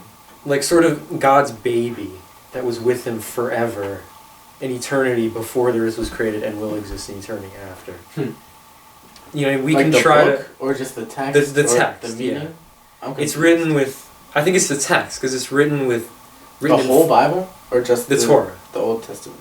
I guess it would be the Torah, which is the first part of the Old Testament. But that's written in flames. So they believe that no one actually wrote it, but he, like, made it. He created yeah. it. And it was passed down to us? Yeah. Okay. Christianity, the greater idea is that God told people to write things, they wrote it down. Uh-huh. And they're kind of the same idea, where it's God's words, God's intentions, being carried out through people. Here's my question. Over time, there are certain things in the Bible that people have stopped believing in. Yeah. Does God still believe the exact same thing, or does he also change? God does not change. That is uniform. So the Bible contains everything that God believes, and it will never change. God's will does not change with the times. Okay. People change with the times. So, like, all the rules that are stated in the Bible, which means they were written down through him, are rules that he believes in. Let's back up here. This is where biblical literacy is of infinite importance. Because if you're talking about... Why would God be following the laws? He's not a human. No, he doesn't have to follow it. I'm saying those are the laws he believes in. He thinks that we should follow. Those are the ones he still is advocating for. And that's where biblical literacy... If you're saying that God commanded these people to write these things and somehow had influence in that, that means that what they are writing is completely prescribed to him. And that's where biblical literacy comes as of infinite importance. Because if you just pull... This is one of my least favorite things about the Bible is chapter and verses. Right. people taking excerpts from the Bible. It's not meant to be read as excerpts. I always said that Christianity used the Bible like it was some inspirational text you can cherry pick to make yourself feel. It's meant to be read as a book. Yeah. I always thought the Jewish tradition takes the text much more seriously. Like they genuinely want to understand every letter. Yeah. But with Christianity, we split into sections, and then we take sections out of context, and then we talk about those sections out of context. Oh, look at this cool Isaiah quote. Like, yeah. I know exactly what you're talking about. Yeah. It's through all things. No, that's not it. That's later on. But there's a verse in Isaiah that's like commonly taken out of context, and it's a completely different thing out of context. But the point being, in context means a lot. So all the Mosaic laws that God prescribed to the people. 613, those? All 600. Yeah, like if you look at Leviticus, those are the rules that God gave the people of Israel to how you should live your life, right? And you don't believe in them. Hold on. Okay. So, those are the rules that God gave the people of Israel. Why? To separate them from the Gentiles, to give them constant reminders that there's a God who loves them and who is looking out for them, to remind them that they're the chosen people, to set them apart from the other people. He was very specific about these rules, and some of them didn't really matter, like logically, other than to serve a purpose of giving them this constant reminder, or giving them a lifestyle of their own. And God said that. Giving them their own culture. And he said, these are the things you must do. And they did those things. Okay, well... They do not apply today. Well, even back then, though, you said that some things weren't as important. How do you know that? Did God say that? But there were some things that made sense, right? Like he said, God prescribed us to be constantly washing your hands and not to eat raw meat and to like do all these sorts of different things. And those make. Did he say that? Wash your hands? I don't know if he said that. Yeah, no, that's the piece of the Bible that's like it's a really good nod towards its validity. Is that germ theory originated in the Bible as a concept before it was. You mean for science? Sacrificial purpose? And eating. You're supposed to wash your hands before you eat. Well, I know that's a Jewish law. I didn't know if that was from the Bible. Yeah. Or from later interpretation. Yeah, that's like a huge nod towards its validity because it's like, this is before science, so it's gotta be true. But no, people could have just believed in germ theory. I mean, I think Freud said that most of the dietary restrictions were just reflective of taboos of the time. Like food taboos, you can't eat. Sure. Yeah. But needless to say, the rules that occur in those times. Speaker. The rules that happen in those times do not apply today because they mattered in the context of the people of Israel. Right. And those rules were a lot of the Old Testament's laws and stuff were specifically for the people of Israel in order to govern the way that they live, so that they would have a society that functioned, and not just a bunch of slaves living in the wilderness, wandering around aimlessly. So it doesn't talk about posterity in that section? Talk about posterity in a better word that's not posterity. Posterity? Like, yeah, what do you mean? Generations after. Like, their kids. You know, it was. Yeah, but it was just Judaism, it still applies to Judaism. Yeah, just as... It was just Israelites. Yeah. So, like... Yeah. Yeah. So why does... That's why Judaism is ethno-religious. If God didn't say, like, this applies to you and everyone else, then why do you follow because this is where Jesus changed everything. Right. Because Jesus was like... Jesus is the reason I don't have to follow these rules. Well, one, because I'm not Jewish, right? So I'm not one of God's chosen people. Jesus came along and preached a new method, preached a new message, and that message was, it doesn't matter about who you're born of. It doesn't matter about the lifestyle you live necessarily, or that you have lived, because you can find you can find me as your savior, and if you believe in me and the penalty I paid for your sins, I will advocate for you in heaven, and I will wash your sins away from you. As long as you repent of your sins and you lead a new lifestyle. Which is where a lot of the message is missed, obviously, because a lot of Christians will not repent and live a different lifestyle. But that's also reasonable. And this is where I'll loop back to my original thing, which is I did a lot of critiquing of Christianity from within the context of the label Christian, right? So this started with music, contemporary Christian music. It's atrocious, it's repetitive, it's terrible. And it feels offensive to the religion. exactly. It's like a watering down. Look back in time, to the classical time period, and the Romance and Baroque. The epitome of music was worship music. The best of the best, the orchestrations, the master classes. It was all Christian music. It was worship music. However, well, I mean, the religions were also. It was also state sanctioned. But still, the point still stands. I don't see it as like the fall of Christianity as so much as just a different like never mind. I agree. That doesn't make any sense. I see it as a much more washed up version because there was much more effort put into music back then. It's also not state sanctioned, and it's not majority. I think what regardless of whether or not it's state sanctioned or not, the idea is still there. The effort was way more back then, and the product was way another higher quality back then. Is that they could have made it and then been forced to say it was like a worship thing. Like you can make a piece of music and then be like, I still think his point stands. That yeah, no, it does. Like, but I'm just saying that it doesn't mean that this music, it's correlation, not causation. Okay, we'll go with that. Moving on towards what we have today, where we have drums, guitar, and vocals, which isn't really a bad thing necessarily. You can do good stuff with that. However, the problem comes with its how, like you said, how washed up it is. Mm-hmm. How similar all of the motifs of Christian music are, and how at my church, we put words on a screen, and the people sing the words that are on the screen. Yeah, It's glorified karaoke. Mm-hmm. It's terrible. Yeah. And so I looked at this. This was my catalyst towards going all Martin Luther on Christianity and saying like, this is something that is wrong. This is not something that should be happening. And I did the same thing with Christian leadership, with churches. And I was like, this person is getting their ideas from a book.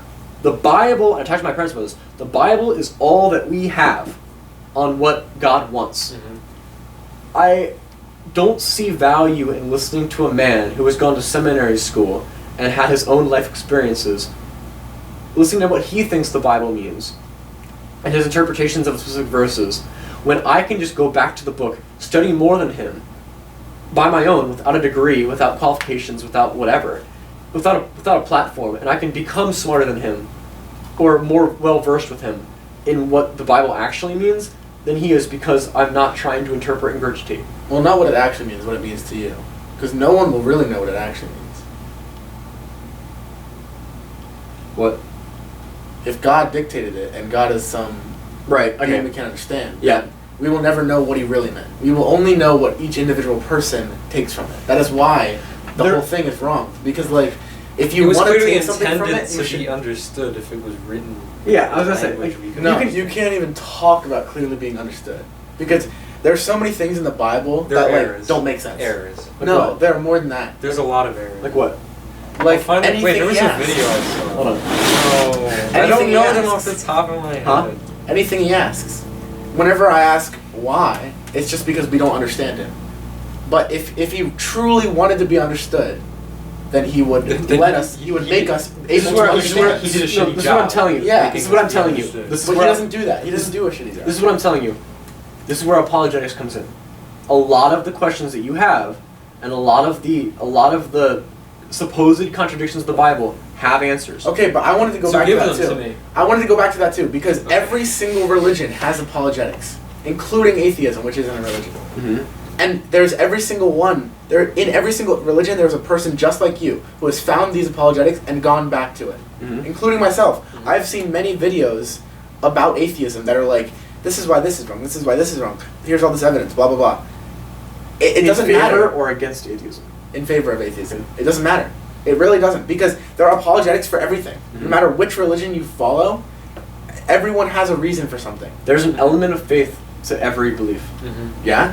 Yeah. But that just means it cancels out. Doesn't mean Christianity apologetics are any better than anything else. Just because you have answers to something doesn't mean I don't have answers. And this is why I believe in liberty. And this is where Yeah, Because every person should be able to Find their own- find their own- freely yeah. like decide, come to their own conclusion. We cannot say you must do this. and this is where You I must go. be This is correct. where I go to the point to wrap up. Basically, you can't be so sure you're correct. Yeah. And so you shouldn't have the power to enforce upon others an ideology that you Mm-hmm. Something that I've seen that my brother talked about to me. And that's anarchy. Okay. Something that my brother. So, you've watched that video with Bill Nye and Ken, whatever.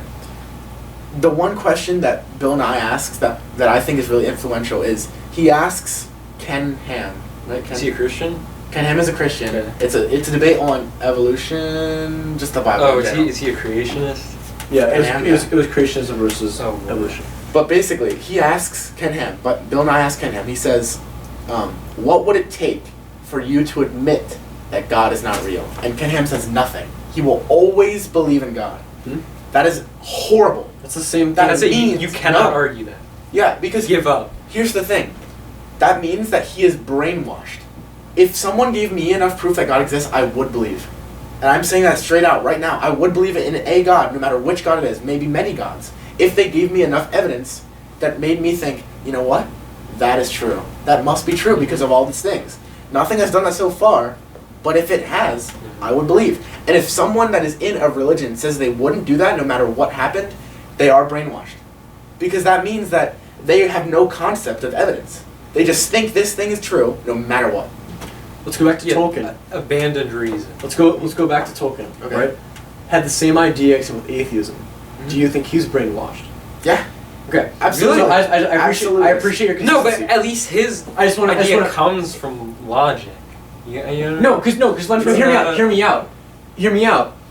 I appreciate your consistency. One, saying that if it applies to Christianity, the same thought process is also equally as It's just as not- irrational when it goes to atheism. Mhm. However, what I would prefer to focus on is that you have the evidence that we have today, and you have a bunch of different theories as to what this evidence means. Mhm. And the common culturally accepted idea is to apply this to evolution. The evidence that we have, apply it. It makes sense. Evolution makes sense. It Right. does. You can poke holes where you want to. You can counter where you want to. And you believe in evolution. I'm not gonna go there, but Come on. I'm you're not- so, but in you're so- reference- It takes a long time. it does. Because We you can can- believe in parts of yeah, something. yeah, Yes. that's true. But in reference to creationism's whole idea is taking the same evidence that we have, applying it to the Bible, and if you look into creationism deep enough, and you look into apologetics deep enough, you will come to the same conclusion that there's enough evidence to prove this idea. You will. I guarantee you. Unless you bring in your misconceptions, or not misconceptions, sorry. Unless you bring in your preconceptions about atheism into that. Here's the problem and with evolution. that. Hold on. Okay. Let me go on with this. But my point is, the evidence that we have today is what we have to build off of, and you can build an infinite amount of theories on how we got here, and what you want to believe in from there.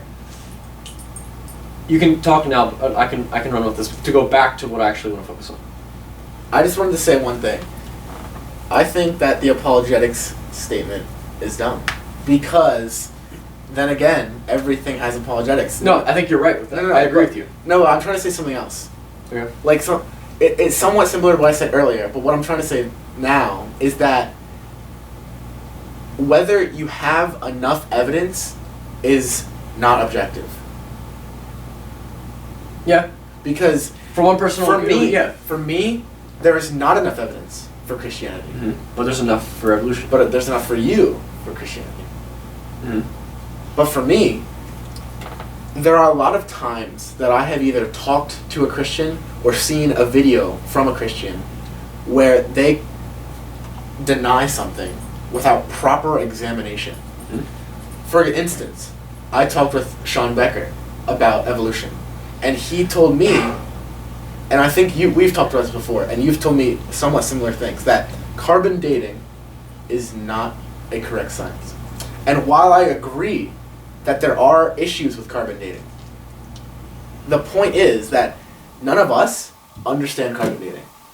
We know the general idea of it. Mm-hmm. You see this carbon, you see how much has gone past its like half-life or whatever, Right. and that's how you can determine how far it is.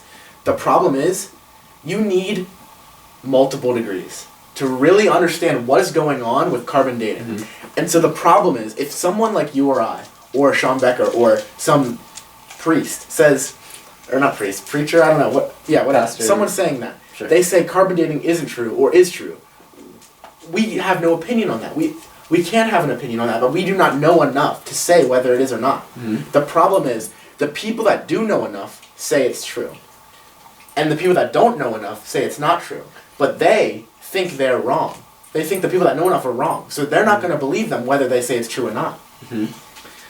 So if you have enough evidence for something and you leave out other things just because you say they're wrong, I don't think it's enough evidence at all. Mm-hmm. That's what I was just going to say. You can loop it back now. Okay. Or you can say whatever you I'll respond to your point. Okay. And then I'll go on with my thing. Right. But I really want to focus on the idea that apologetics applies to every religion, and that the evidence that we have can be attributed to any possible theory. Mm-hmm. And I want to also talk about your idea of carbon dating. You're right. When it comes to, we do not have a proper understanding of it because we are high schoolers. And I want to use this moment to disclaim all that we have to say are opinions, and that you can take literally do not listen to me. Do not listen to me. Do not listen to a word I say. I think it's funny that we say this every episode because do not listen to a word I say. Everything we say, take it with a grain of salt. Not a grain. We are high school. No, literally a pound. Do not. I'm not telling you. Do not get any opinions from me. Thank you. Do not. We're a bunch of high schoolers in the basement. Anyway, it's fun though. It's fun. We're having a good time. Anyway, from that point, there are a lot of very intelligent people who I feel like you would also describe as intelligent, who would prescribe to alternative theories other than evolution. I agree. And they don't have as much limelight, and they don't get enough spotlight that I think they're warranted for a opposing theory because of the way that culture kind of gravitates toward a secular view of the world. I agree. There was a study done, I don't know the year, I'm not going to take the time to make one up. Thing. There was a study. I'll make up a year. It's true. It took place in 2014. But it was at an Ivy League school, of which, well, I don't know which one. There was only 7. Uh-huh. And 7%... Here, wait, I'll say them all, you tell me which one sounds the most... No, I know all of them. Brown. I don't know which one. But you actually know all 7%? 7% of its graduates claimed themselves to be creationists. And 20% of which denounced evolution. Wait, say that again? 7% of what? Of graduates Got of it. this specific Ivy League school Got it. claimed to be creationists. Yeah. And 20% denounced the validity of evolution. Because they're different things. Yes, they are. Got it. But you can be one and you can relate them. you can- Yeah. Anyway, so I'm just using that as an illustration to No, I know. I'm just saying, is the 7% of the 20% too? Did they count 70% of the total and then Yes. 20% of the total. Yeah. So 27% has been taken away from the total. Yeah. No. Yeah. Each of them are no. What? You have a pool of people. So only 20% has been taken. Just listen. You have a pool of people. Mhm. 100% of these people. Yeah. 7% of these people are creationists. Mhm. Put those people back in. All of the people who graduated. 20% of these people denounce So they evolution. are included. Yes. Okay, got So- it. But not necessarily they have to It's be. like okay. But they kind of... That's a Yeah, dumb yeah. study. Anyway, so from that point on, just to prove the point that there are intellectuals who believe this idea as well. Right. Moving on to where it personally applies to me. I have a lot of problems with the way that Christianity is practiced. Mhm. Ones that we didn't even really get to in this video. But Yeah, we're gonna have to end soon. yeah, because it's going really This over is time. An hour and a half. But anyway, Sure. Sure. we'll cut about anyway. Keep going. Anyway, We could.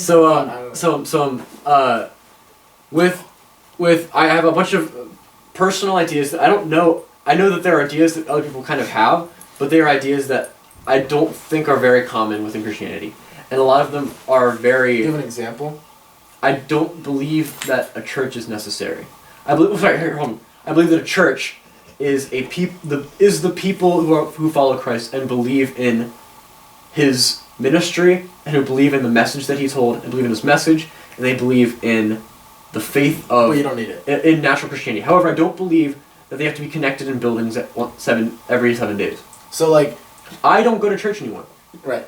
I used to not go because of I work at Dunkin' on Sunday mornings, but now I I used to also watch church, and I would also do stuff like that. But now I take that time every Sunday and I read the Bible for myself. I come to my own conclusions about what it means to be ethical biblical Christian. Here's where I backtrack a bit and I go back into my whole faith story. I was at a point where I tried to live a very perfectionist Christian lifestyle, where I tried to live extremely ethically by the book, right? And this is the point where I still haven't even read the Bible, but I tried to live by a moral lifestyle. And this is a dark part of my life because I got very depressed, and I kind of like it takes so much mental energy to try to live the life of a perfect Christian very quickly. Like, if you try to snap and change your lifestyle, in today's day and age, it's so mentally taxing. You actually, like, you can't be Jewish at Hempfield. You're right. You cannot live a real Jewish You don't have the time. There's a lot of things. Not even that, there's a ton of things, yeah. Anyway. You can't be Muslim either. Orthodox. Probably. Yeah, well, the only true one, I'll be honest. Yeah. Don't take that the wrong way. Anyway, let's steer away from that. But with the idea, it was so demanding for me, and I was super depressed, and I spiraled into this pit of confusion where I didn't know what was right, if I was doing anything right, and if it was worth all of this mental stress that it was causing. And I remedied this by blocking all of this out through stimulation. And so I was like, all right, if I don't give myself time to let my mind wander and time to think and go down this dark road, then I won't have to go down this dark road and be welled up by this confusion. Confusion was my mantra for like the longest time. And so I would, and I've told Max about this, but I did jazz band, I did musical, we talked about this last episode. We did? Yeah. So I filled up my schedule so that I wouldn't have to think. I wouldn't have to think. And it was really bad. And you're still doing it. And I'm still doing it because I took a break from it. Because someone kind of pulled me back and they were like, Jeffrey, you're not living the life of a Christian. And I was like, that? It doesn't matter. I know who it was. It doesn't matter. But I know who it was. But I was like, you're right, I'm not. I should be. And so I went back into this. And I went into this spiral, this mesh of... So you started anew. Oh, patience, my gosh. Anyway, so I went back into this trying to constantly stimulate myself, to distract myself. Tree sent a snap. To distract myself from this confusion. And then I decided recently that if God is real and Christianity is a concept that's true, it shouldn't be this mentally demanding. It shouldn't be this confusing to do it. Wait till you see Judy. So I took a step back again, and I decided that living a life for God, living a life that's ethical and moral, and that's spiritually fulfilling, is a process. And it's not an instantaneous thing that can immediately go by the book. It's something that I need to find. And it's going to take a while. It's not going to be a bunch of like things that I feel like I should do. It's going to be growth. And so I took a step back, and this is recently. I am focusing less on being ethically perfect and focusing more on spiritual fulfillment. What do I find is something that is a lifestyle that's fulfilling, that I want to get up for, and something that I want to, something that I think is it makes everything worth it, I guess. So I have been really into creation recently. I like we talked about last week, poetry, writing, dance, singing, creating music, writing music, all this stuff. Malgam, writing a podcast, creating art. I love doing this because what's the biggest? This is a very wise friend of me told me this recently. What is the biggest FU? Huh? The blue whale. No. What? Go on. What is the biggest FU you can say to a world without meaning, a world full of despair, and a world full of the absence of a Purpose. deity, I guess. To keep on going. Random beauty for no reason. Creation. True. art, beauty for the sake of beauty, and giving meaning to something despite the lack of meaning. You an absurdist? Optimistic No, that means- nihilist. Absurdism. You know what So that is? let's stay with it because I'm almost done. So I think that's pretty cool. Alright. I'm a creator as of recently. I guess that's not really my religion, but like it's a more self-guided kind of version of Christianity where I'm trying to not adhere to other people. I'm trying to discover it for myself, and I'm trying to follow the way that I think God wants me to live, with the aid of the Bible, with the aid of myself, trying to find my way through the world, and that's my spiritual journey. I guess. Something I like to say is, personally for me, someone like you, like, there's obviously no one that has done exactly what you've done, but a Christian that has done like whatever you're talking about is, to me, infinitely more like respectable and bearable, because Than one who's born into it. well, Jeffrey was born into it. What I'm saying is, Well, you if know you're what I mean, born like- into it, and then there's the wavering, and there's the dedication to figuring out what is true to yourself, whether you come to my conclusion or not, it's so much better than just believing it straight out. Like, I feel like there are some people in our school who say, I know what you're talking about. they say like, oh, this person isn't being Christian because they think they're not being Christian. What does that even mean? Oh, what if this Christian doesn't do one thing, but this Christian does? There's so many different sects of Christianity. I just say like sex, but I mean sect. Sections. Sex. Yeah, there's so many different divisions of Christianity that if you're this Christian and you see this Christian, there are big differences. So how can this Christian say to this Christian, you're not being Christian? It doesn't make sense. So I think that it is so much better for someone to make their own decisions. And I just want to say props to you. Thanks. Very Thanks. You were actually a big catalyst to my initial doubt, so thanks for that dark portion of my life. Anyway. Yeah. I put Why'd down you do people's it? head Why'd you because do I it? bring them out of this dirt. Why'd you do it? I'm a hero. You hurt him. No, you no, no. hurt him. But in the end, it'll be so much better. Sure. You're a sadist. No, I'm not. Anyway, but I'll say this. I encourage the route that I took. Critical thinking is of extreme value, and it's not as focused on in this day and age. Conformity is a much more public. I don't think this day and age, just like I do. every day and age. Yeah, that's Yeah, that's a good point. conformity is Yeah. very, very popular. Always. And we are conforming to it right now, So True. all the time. We do Yeah, it. But like, even right now. but it also kind of has uniformity. Has organization has Are you Jewish? value. Yeah, not technically, because my mother isn't. So, like, you believe in Jewish faith? I don't know. That's okay. But do you, like, follow it? Or did you used to? Or I did for a time, and then I stopped. But now it's sort of like the Christian Jeffrey was talking about, where it's like, you say you're a Christian, but you're not really, you're on, like, the fence. Well, no, Judaism is ethno-religious, though. Right. So you can, you can Here's- be ethnically Jewish. Just I want to Oh, clarify. you can be. Yeah. You can be ethnically, like, I guess That's you what could say I'm I'm talking about. half Jewish. If you are that's easy. of Israel, But I've heard so many people say you can't be ethnically Jewish. What? It's just religious. What? Then they're lying.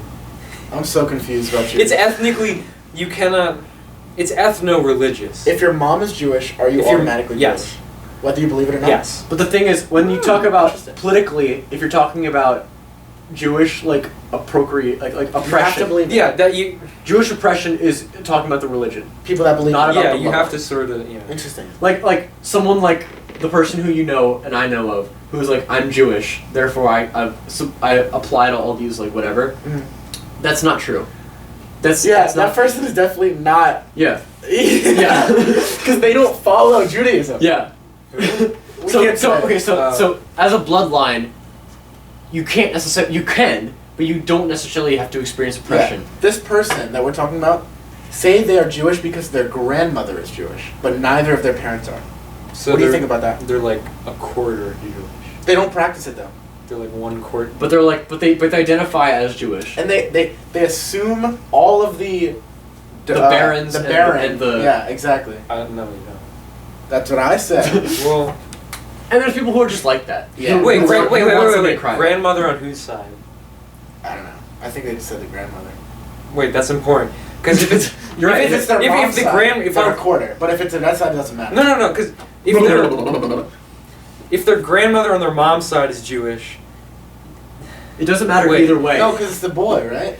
It doesn't no, matter. it's the mother. No, I know, but if the mom isn't Jewish... Yeah, if the mom isn't Jewish. Then Wait, okay. It here's my does question. not matter either way. Wait, do you have to practice and No. be ethnically No. to send it on to your kids? You just have to be ethnic? Yeah. Wait. That means she is Jewish. I think, yeah. Because if her Wait. mom's grandma is Jewish, that means her mom is automatically Jewish, which means she's automatically Generally, you have to. Because if you were actually orthodoxly Jewish, she would have been excommunicated. Why? Because she's not following the rules. I guess, but she's not Orthodox. She said. I know. Oh, now we already said she. We were saying they earlier. No, you know it's a It girl. is a girl. Anyway, but here's the thing. What? We We should end soon. We should, but It's 2 hours. This is our longest episode by double. it doesn't really matter though. No, I like it. Yeah. Because this is so active. This is more active than all the other ones. It was really slow in the beginning, and I was Come on. really worried in the beginning. No, I was fine. I knew it was going to be like Here's the that. thing though.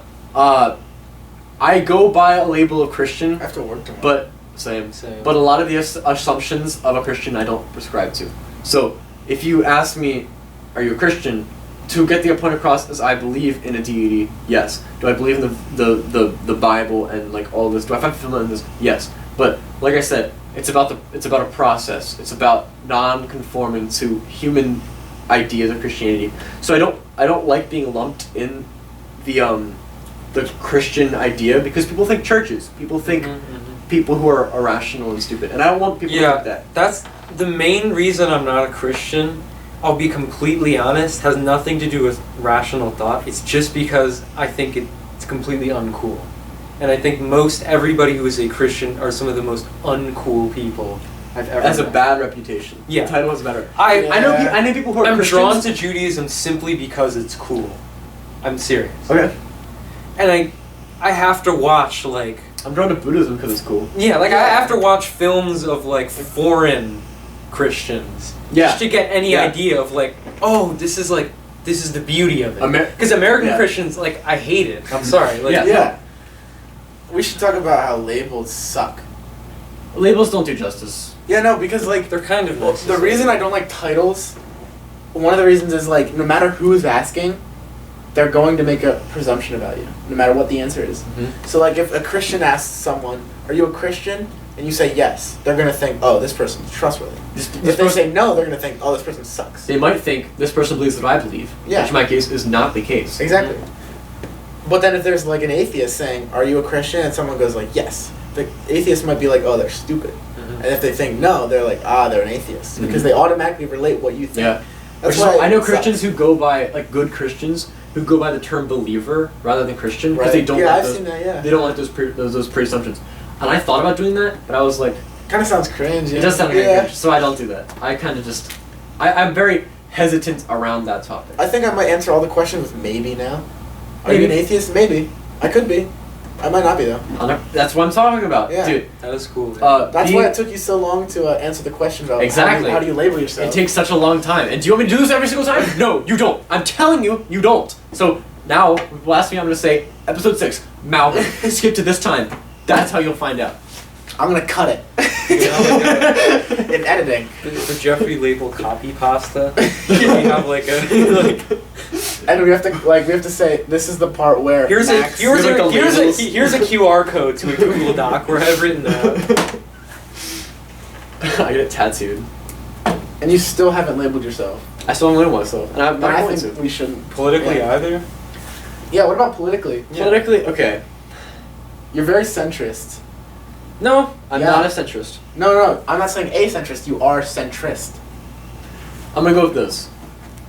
I was in middle school and in the beginning of high school, I was very conservative. I was very hesitant about using Republican for the same reasons I'm hesitant about using Christian, because there are pre-assumptions that I don't prescribe to. I would much rather not go by the idea of a two-party system. And that's why I don't really go by, we've talked about that before, But that's why I don't really go by labels, because of my kind of like Dramatic scratch, remember? my kind of not likes my not liking of a two-party system. That's why I don't go by labels. But I have ideas that are deemed very right, or not very right, but like moderately right, and ideas that are deemed very moderately left, very liberal and conservative. What is it? Denaturalization, Degrowth. Degrowth is very left. Yeah. Yeah. So That's rooted in anarchy. Yeah, it is. Generally. Yeah, because even what? I'm a liberal, guys. Are you actually? No, I'm not. No, we just talked about labels. Well, because liberal can mean a wide variety of things. I would call liberal myself used a to liberal. mean liberal used to mean classical liberal, which is economic free markets, socially centrist, small government. If someone who I didn't now know, it's big government. Liberal? No, well now liberal refers to, rather than center right, it refers to center left. if someone asked me, who I didn't really know and I didn't really care about really talking about it, I would tell them that I am socially centrist and governmentally conservative. Mm. Actually, Small government, small to medium. UBI is not Social. small government. I don't even know what I Wait, you would. believe in UBI? Yeah. I do believe in UBI. I think it sounds. Yeah. So I don't really know what I would think. I would prefer like basic needs provided. My than big just thing is That's true. huh?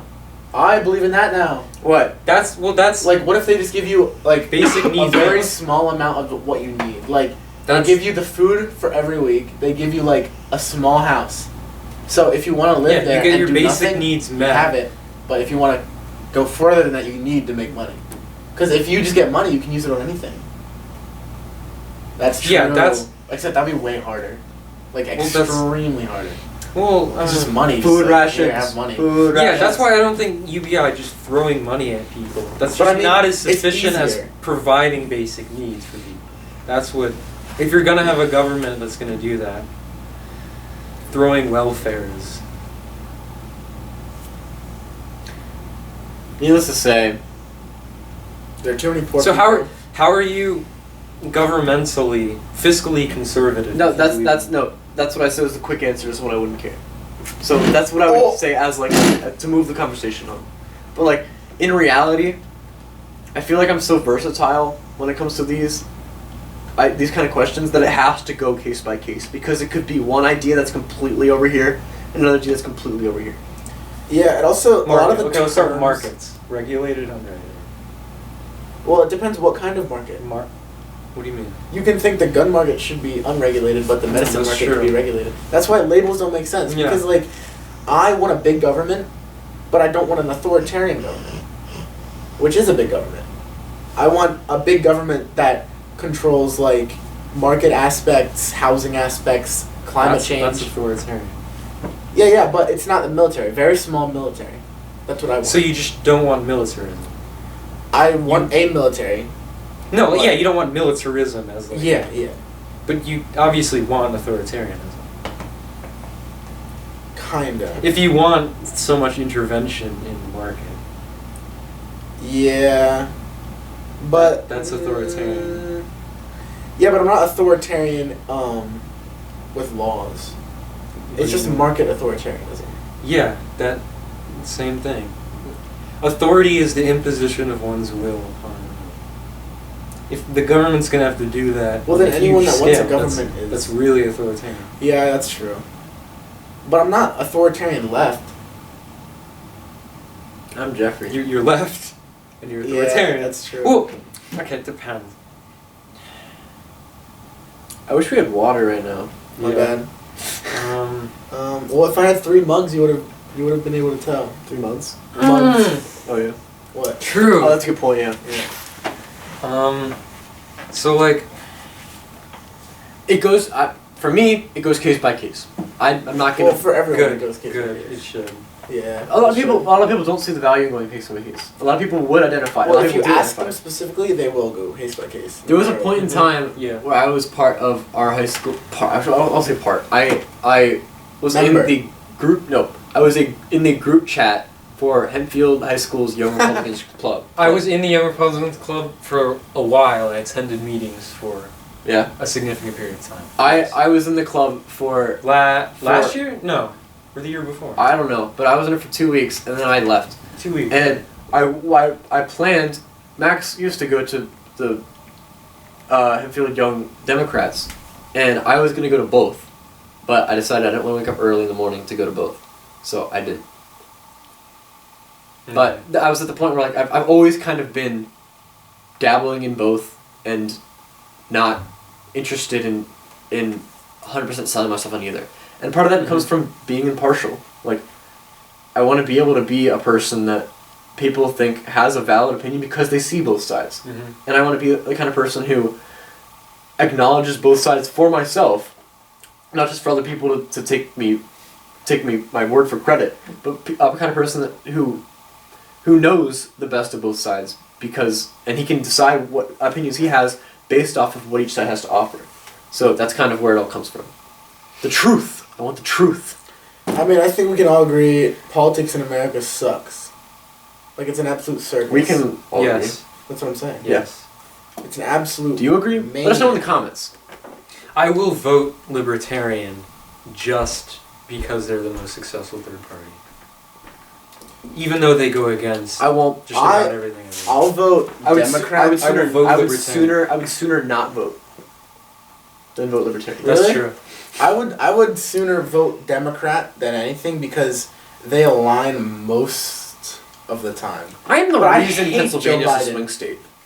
I hate Joe Biden. Yeah, same. He's so centrist that he's not even centrist. He's not really. centrist. He's like right. He's a puppet. He's become... Watching his presidency went directly into identical to Trump's. Yeah. I mean, his response to COVID was identical to Trump's. Despite everything he said, when it came down to it, after enough time, he just did exactly the same thing. It was pretty much at the very end of the It is literally just a LARP. Yeah, his candidacy was, alright, I'm going to be as average as possible. So everyone that doesn't want to vote votes for him. Yeah, he's and like, then at the very end, he's like, oh wait, I have to get their votes too. So he was like, I'll end student loans, I'll end all this. Oh my God. And then he doesn't do any of it. Student loan debts, like Joe Biden. If you're gonna be a Democrat, at least don't be stupid. Apparently, if you actually read the Democratic platform, it's like seriously left. Like they genuinely want like free housing and they don't do any of that.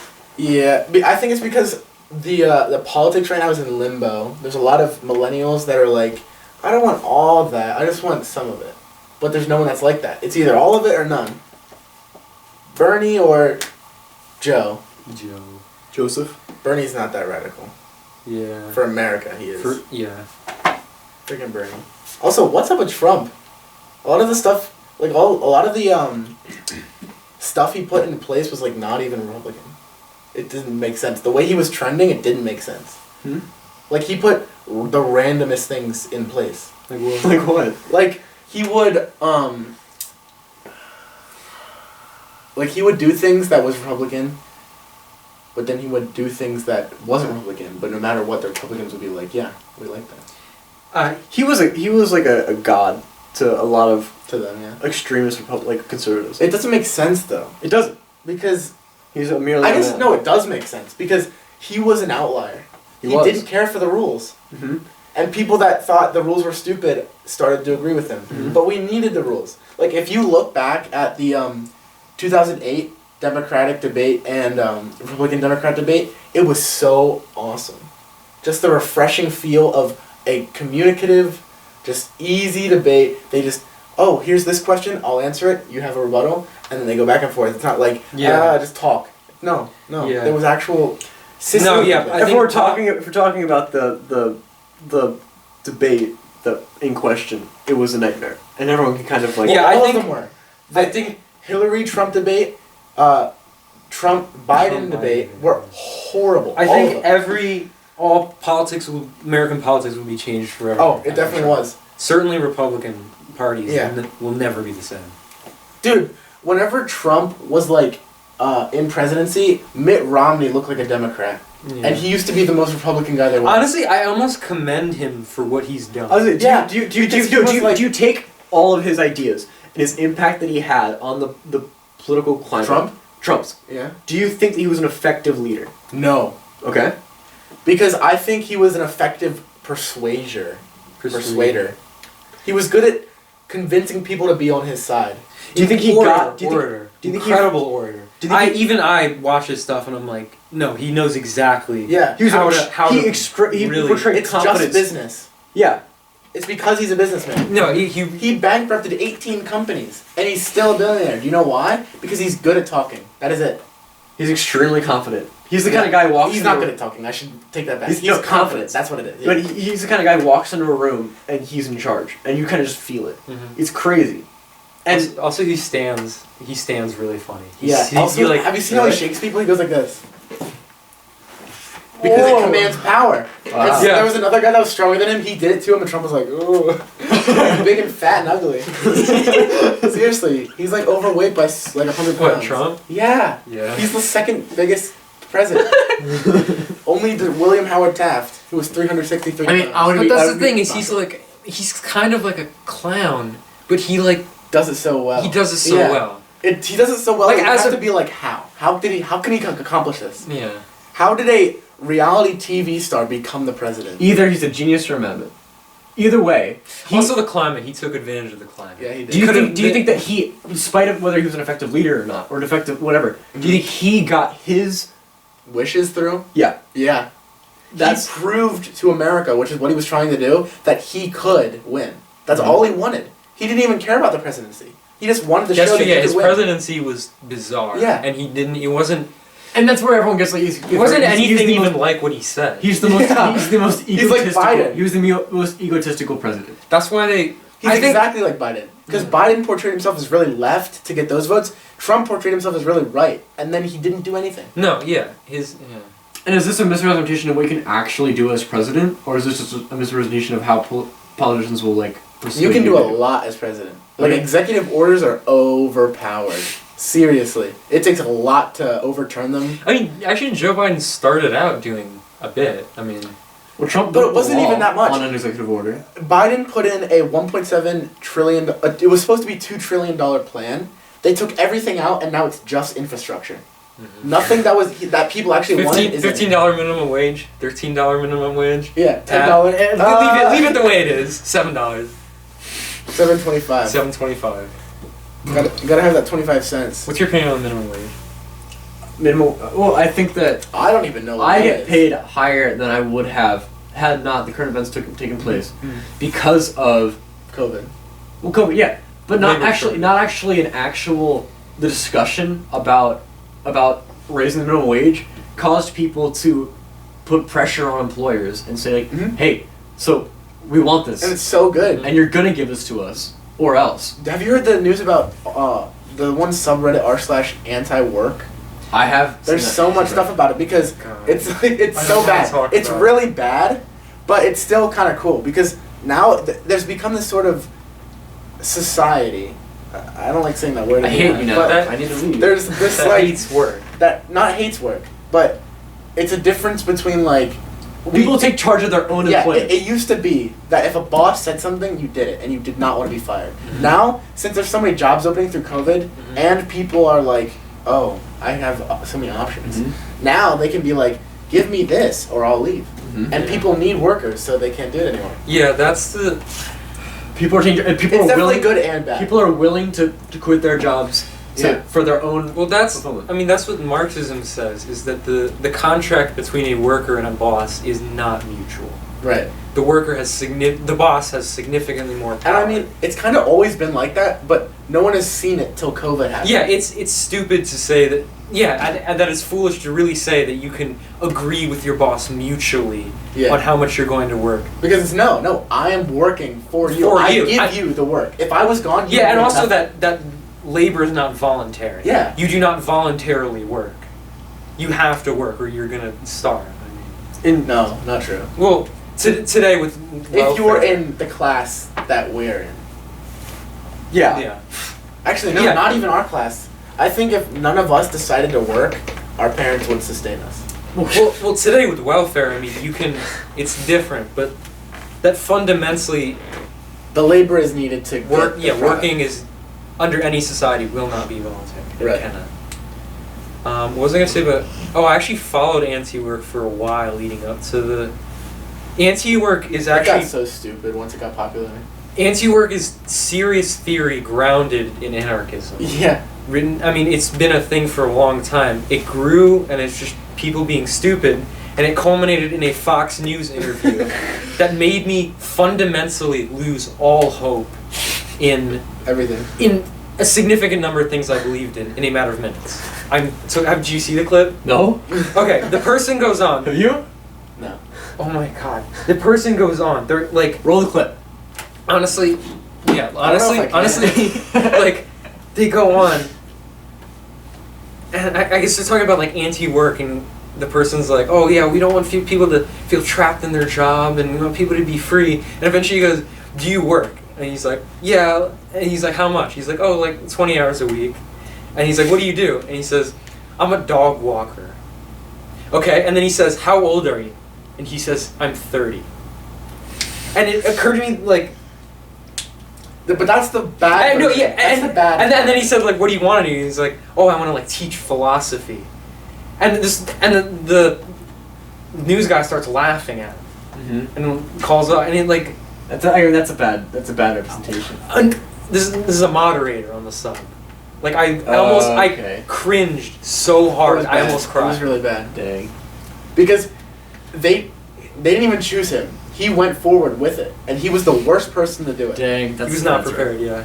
Also, there was another Fox interview. This one is less, well, it kind of is cringe, but it's on the other side.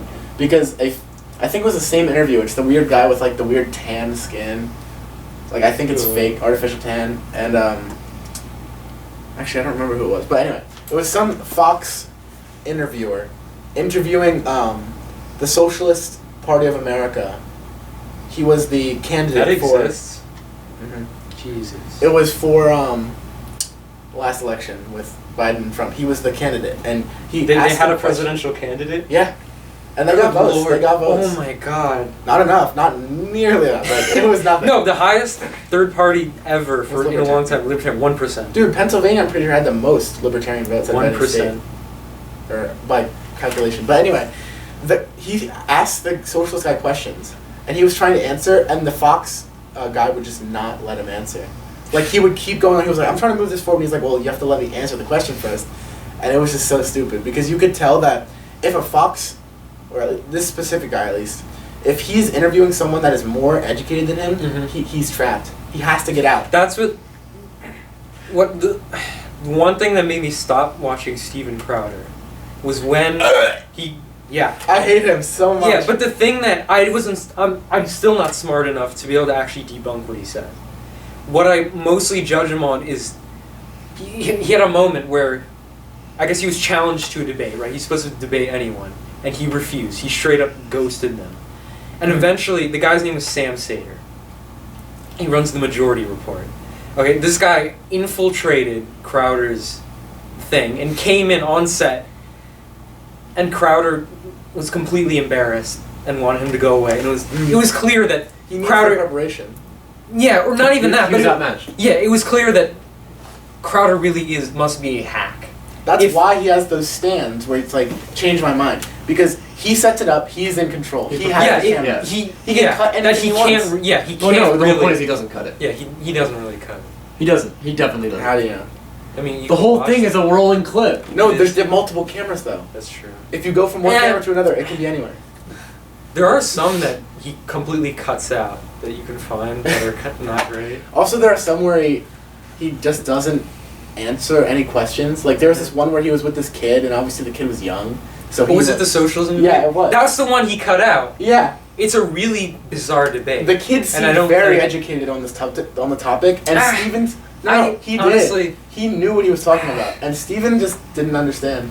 No, feel like Steven doesn't know and it. he was utilizing like mob tactics. Yeah. And he was trying to There's a intimidate ginormous him. crowd Yeah, around it. Yeah. and he was trying to intimidate the kid. And honestly, this poor kid I would have turned red and like cried. But no, he stood his ground though. Well, here's the thing. Yeah. Anyway, A larger lesson we can learn from this is intellectual power will help you a lot. In life. But also, intellectual manipulation. Helps you even more. Maybe. Yeah, because if you're dumb and you have good intellectual manipulation, you can get anyone. Mm-hmm. There are a lot of dumb people that are billionaires. Yeah. Well, dumb as in relatively to other people.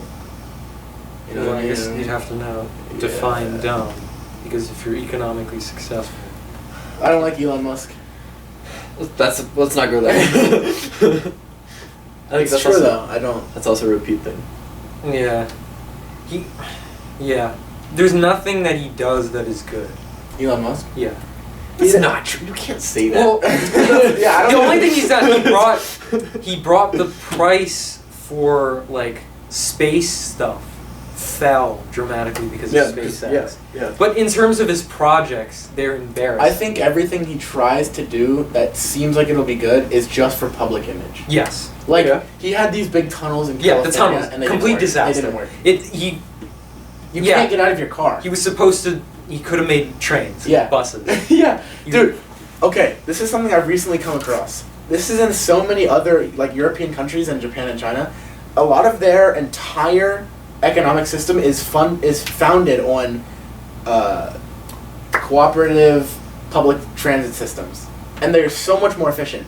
Yeah, we need public transit. We need it. I'm sorry. We used to have it in New York and California, those big trams that would go by, and we got rid of it, and it's so much worse because one, increases carbon emissions. Number two, less efficient because you can't have as many people in one area. And you can see different diagrams of like how much space on like the road you would have if it was switched between trams and cars. And it's just like we're wasting so much space for all these cars. I don't know a lot about this, but from what I understand, the reason why America runs on cars is quite literally General Motors. That's it's Like it's exactly- quite literally the It's companies. exactly what it is. Yeah, the company wanted you to drive, not in a system where It it's the became this government. thing where like Okay. at first rich people could own a car. So once cars became affordable, everyone had to Right. have one. They're also they make our lives easier.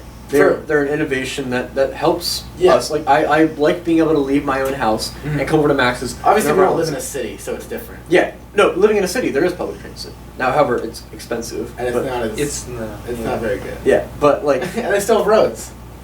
yeah, Like in Japan, I don't know if this is true, but it's like a common tale. I don't know. Tale. I don't know. Legends It's a of common Japan. saying or something that like their trains are so on time that like they will never be late. Like if they're late, something is terribly wrong. Huh. Interesting. Because so many people use them. Well, obviously. Well, think about it. Think about it. If the you had public population. transit as a like a main factor in how your society runs, it would completely change the way your society runs. Yeah. Think about like rehearsals and school and work and all those times. It would be more collectivist. Yeah. It would now that could be a bad thing, definitely. I Bus think stops. I think the individualism of cars is a bad thing, at least in the U.S. based off of like their I economic agree. not ecological impact. No, in social, like Okay. I agree. ecological is obvious, but like just we're so individualized. I don't know. I think there's a reason why. Would you say New Zealand or whatever has better mental health? Denmark. He said like three. I don't know. I mean, a lot of. There's just so many different countries that have better health than us, and there's obvious reasons why. That you can They're just also list any of smaller. them. They're also smaller. Yeah, they are smaller. That's true. And But I also, mean- America like defends them, basically. Mm-hmm. You have, like, they no pretty much have their military. military. Yeah. And that's okay. I still think we could at least incorporate like. Yeah. We could do better. We touched on this last episode. No, 2 episodes ago. 2 episodes ago in episode 4, where we talked about how I like how I'm at the point where I can like pick certain sections because I remember the topic. Dude, I don't even know what you were talking about, but I know the last episode we didn't talk about anything. So That was it. Timestamp 3-point quotes. Hold on. In episode 4, we touched on this at the very end about how people who are in America who, when people bring up things like, oh, in Denmark their mental health is better because of this, people who are, I guess, let's say, unrationally patriotic will say, well, why don't you just go there? Yeah, exactly. But the point is that we're trying to bring those Yeah, ideas in exactly. because we realize that Yeah, their effects that's- are good. yeah. But that idea is taboo in America because it's like It's like, this is our nation. We are a nation built off of liberty and individualism. And all of capitalism is literally, it is embedded it's the blood in of America. Yeah, you can't. We have such a big fear of change, but every time that we've had a big boom in like progress is because of change. Mm-hmm. Like, the baby boomer era, obviously the change wasn't good because it was the war, but it still was a very big change and so much improved. Yeah. And then we just The New stopped Deal. changing. So many problems were made because of New that. Deal. The coming out of the Great Depression. Yeah. A lot of problems were made from that. Also, but it also we wouldn't be here had we not overcome those problems. Here's the thing: I also want to note, America is an amazing nation, regardless of all its faults. Yeah. I would definitely say it's towards the top. Yeah. It's Yeah. not- I literally. I mean, you could argue a lot. You could argue a lot. It's difficult to put into words how unbelievably privileged I am. Mm-hmm. I'm insanely privileged. Yeah. I mean, I literally live a perfect life. I could barely ask for anything better. It would be. I mean, well. it's, I would- No, I'm serious. The only Me, thing. maybe not you. Okay. Well, I think what you're trying to say is anything we do ask for is extra. Yeah, like I don't see problems in my life directly that I'm like, yeah, we gotta like, this is it. You just big change. Yeah, I see larger like, well, how can we help other people? Right, You know right, what I mean? Why are we not letting immigrants in or things like that? Like other people, I don't know. Anyway, That makes and sense. I would be willing to sacrifice part of that. Like public transit would be slightly worse than cars for the person because there's a bit more trouble and you gotta sit with everyone. Sure. But I think that's a small sacrifice for, The greater good, or towards progress. Yeah, towards Towards, afford you a know, car and stuff. or just environmental. Yeah. The long term, the greater. I'm really scale. curious about your degrowth idea. Yeah. How far do they go? Because I was just reading about post-civilized anarchism, or literal people who do not want to live in civilization. Yeah, like That's like what Jeffrey thinks. Not No, Serious. seriously. No, Really? seriously. yeah. what are you, like a primitivist? See, No, not the thing primitivist. is, it's very like pick and choosy because you don't want to degrowth all the way because then we'd have like smallpox. But you want to degrowth enough that technology we don't need is gone. Well, post-civ is the idea that you take all the tech you have now. You have more than enough tech and resources to sustain yourself and live pretty darn good. Right. You'd completely, so civilization would be over, and you'd be completely reorganizing. Take the good stuff, leave the bad. But how do you decide what's good and what's bad? Do you take phones? But it would all be, I guess it would all be there. Yeah. Well, if you're, let's say there's a big Well, group like, of all the people tech would be there, but you wouldn't be like... using it. No, you could even use it, but you wouldn't be like, you wouldn't have like factories creating phones. Interesting. or- Well, how do you get them? I'm saying you'd have would be like left over. Like the idea of post-civ Oh, is... so you stop. Yeah, the idea of post-civ Oh. is after civilization is over. You take what's there That's interesting.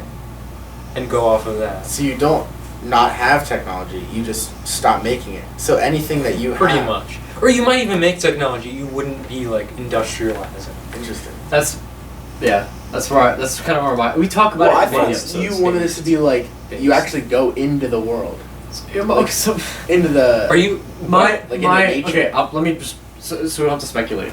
My idea. We would talk about this in another episode of Malgam. I think we touched on it briefly, but degrowth? I think we did. Which one? I don't know. I tried to look for. Are it. you... It wasn't a topic. Are you there. motivated by ecological? Yes. Is And- that- And? Okay. So let me just. Okay.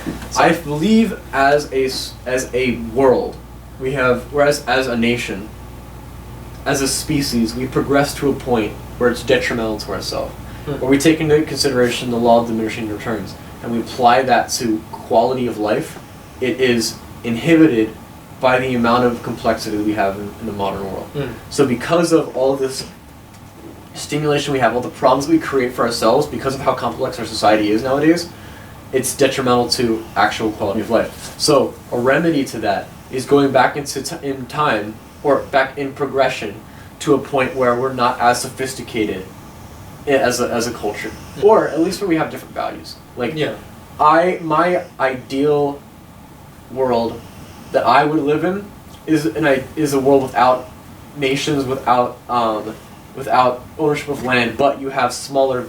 You have I came here thinking I would stand out, and everyone here is an anarchist. He likes this because everyone's an anarchist. I came here and I thought it'd be like, oh, I'm gonna, I don't know, be the crazy one, be the crazy one, Trump guy. But it's an idea with small villages, and instead of currency, it's a barter system. That's my utopia. You should read Ted Kaczynski's manifesto. Is that the one you sent me? Yeah. Yeah, I want to. It's not great. He's a little bit of a loony. I told you about that. Yeah, there's one part where he literally says like, modern society sucks because you can't have nepotism. He straight up says that. And it's like, what are you talking about? If you guys don't know what nepotism is, it's whenever you can give like someone you're related to a position of power. Okay, you know Ted Kaczynski, right? No. The Unabomber. Oh yeah. Yeah. The Unabomber. Basically. It's his manifesto. Yeah. Yes. Basically, tell the camera. What? Like his story, or yeah, who he is, why he's famous. Okay, he was basically a child prodigy. Went to Harvard when he was 16. Started teaching. Then he participated in an experiment, which is likely connected to MK Ultra, which was a really awful human experiment conducted by the government. A lot of speculation. He claims this didn't have an effect on him, but it may have. He then also decided that he was trans, and in the corridor to have his sex change operation, he decided that he didn't. And I think from that point on, he kind of went a little bit loony. Started living in the woods, and became increasingly disgusted as the area around him became like industrialized and paved over. So then he went to go live in the woods, and wrote his manifesto, and then acted on it, and mailed bombs to people, killed several people. Then threatened the Washington Times to publish it. They did, and then they caught him. So his manifesto is basically, I don't know if it's sort of the most well-known neo-Luddite philosophy, which is basically opposition to technological progress. It's not primitivism in that it doesn't want to go back to some savage way, but it opposes any technological progress. Or maybe any progress that we've made. So all industrialization, etc. The Industrial Revolution, he rebukes that. The Industrial Revolution's consequences have been a disaster for the human race. Basically, think of how the Amish live. Mm-hmm. There you go. Watch The Village. You should watch The Village. Yeah. Ted Kaczynski should watch The Village. He's in Social jail. Jonah. Is he still alive? Is he in prison? He's in prison. When was that? Was that the 80s or 70s? 2000s, no? What? 90s or... Yeah, when did like he bomb? I know it's not like the 50s, but... What the only part of his He was a mathematics professor. Yeah, he was... Look at when he bombed. He was a mathematics genius, really. He killed 3 people and injured 23 others in a nationwide bombing campaign against people he believed to be advancing modern technology and the destruction of the environment. He issued a social critique rejecting leftism, opposing industrialization, and advocating a nature-centered form of anarchism. When? He... Born 42. He's still alive. Yeah. Spam's Crimes was from 78 to 95. Yeah, I was right. Let's go. But anyway, he's like 80. Yeah, he's actually 79. Anyway, the part I like the best about his manifesto is his critique of leftism. I was actually really blown away because I thought he was like smart, sort of an anarchist, but he completely rejects leftism. Yeah. What's leftism? The way he defines it is social equality, egalitarianism. No. The way he defines it, like leftist as a person, it's a person who just subscribes to a number of sort of social movements like gay rights or animal activism, which he sees as not being necessarily bad, but that the people themselves are sort of morally corrupt and a product of industrial society. I see that. Yeah. Like the way he said it, that we've gotten to a point that like you can think about that stuff, and he doesn't like that. No, he's saying basically he had two reasons why he thought they were corrupt. I forget the second one. But the main one is that he thought leftists were not motivated really by some caring for gay rights or animals. But that they were motivated by a sense of personal failure. They want the collective to work for them. They hate capitalism, not because they necessarily feel some oppression, but because they hate the idea of having to actually work for themselves and create their own businesses and create their own wealth. They want a government to do it for them. They want a collective to provide for them. Because at the center of it, they're failures, and they feel that they're moral. Okay. Yeah. Interesting. I'll have to read up on him. My mom would not like me reading up on him, but I'm gonna do it. She knows about him? Like, No, because I'm almost friends with him. No. what? 'Cause my mom doesn't really like dabbling in critical thinking. Jesus. Like, I don't know. She'd be like, "Oh, you're reading up on that? That's weird." He has a good point about how a lot of leftism is culturally relativist. It will deny the existence of sex differences or race differences or cultural differences because that might be like racist or whatever, right? You know what I mean? No. Like there are people that will straight up say that there is no such thing as sex differences, that it's all made up. Yeah. And that he's saying that that's like Sex essentially an abandonment. Or gender. Sex. No, that's not true. Yeah, that's what I think. But he does have a point that there is sort of this bizarre dogmatic culture that will straight up deny everything without critical thinking. True. And it is very religious. I feel like to be able to truly understand... Or that there is no really... You cannot say that a group is savage. You just cannot say that an uncivilized group is uncivilized. Yeah. The sort of cultural I don't agree with relativism. that. However, I do think that to be able to make progress, you have to be able to point out what's true and what's not. Like, you have to be able to say there are differences between men and women. Mm-hmm. Because that is just a It's fact. just whether or not you define that as a huge contributor to society. Do you think that matters? Yeah. Right. You can acknowledge things, but you have to decide whether this actually matters in day-to-day life. Right. Like in America, you decided that it does. We are leaning towards a future in which it may not matter as much as it did. Yes. Whether or not that's what you prescribe to or not, that's kind of where conservative and liberal socially comes into play. If I'll be honest, over the recent times I've become more socially conservative. I generally consider myself socially conservative, economically leftist. Okay. I do not want to enforce... I'm not. Like, there are people who genuinely would obviously benefit from transitioning genders and things like that. And I do not want to enforce any of that, but I don't want to live, like, in what you call a gender performativism, where you can... Gender truly is whatever you make of it. Right. I do not want to live like that. I think there should definitely be meaning to I want something. to genuinely revel in the sex differences as being the foundation for the way we see gender. I think I understand men, women, people who are non-binary, and people who want to transition, like trans people.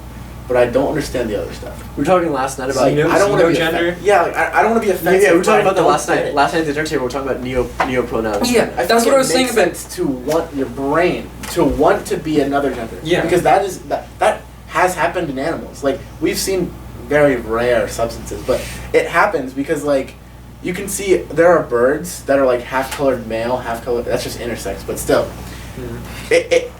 It can be some sort of something in your brain that makes you feel like you're not the right gender. Yeah, that's... But how do you feel like you're like something other than a gender? Like, non-binary also makes sense because, like, if you can feel this gender and your brain can make you feel this gender, it would make sense that it would make you feel neither. But how do you feel outside of that range? Like, I don't understand that. This is what I was saying, that most of leftism is sort of a fight on it within itself. Right, yeah. That you sort of, there's constantly this constant change towards like xenogender or agender. And you have to essentially the left is constantly fighting itself. Yeah, because you want to be logical, but you want to be accepting. I'll be controversial for a second. I think that the conservative side, conservative social world is much more steadfast and consistent. Simpler.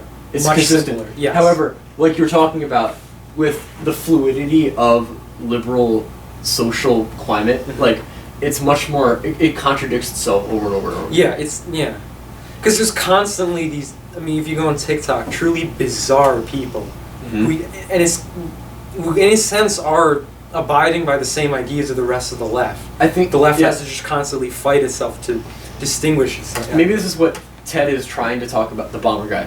What he's trying to like focus on, but I feel like being socially left is in this day and age is a performance, and I think it is. I think that you get a lot of merits and a lot of demerits through what you think socially in today's like day and age. And that people who contribute that to whether or not you're conservative or socialist, conservative or liberal, and then they contribute that to whether or not you're Democrat or Republican, which is not right. Don't do that. You're lame if you do that. But from that point on, it's a performance in the aspect where people will angle certain arguments that they make around this idea of knowing that friggin'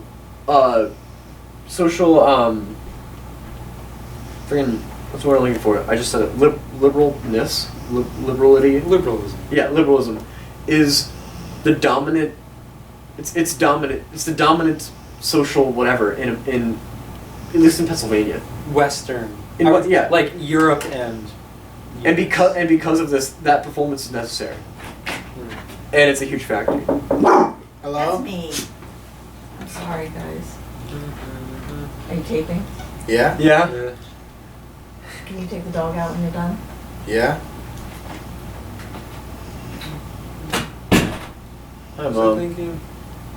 I was thinking there are a lot of people on TikTok who fake disorders.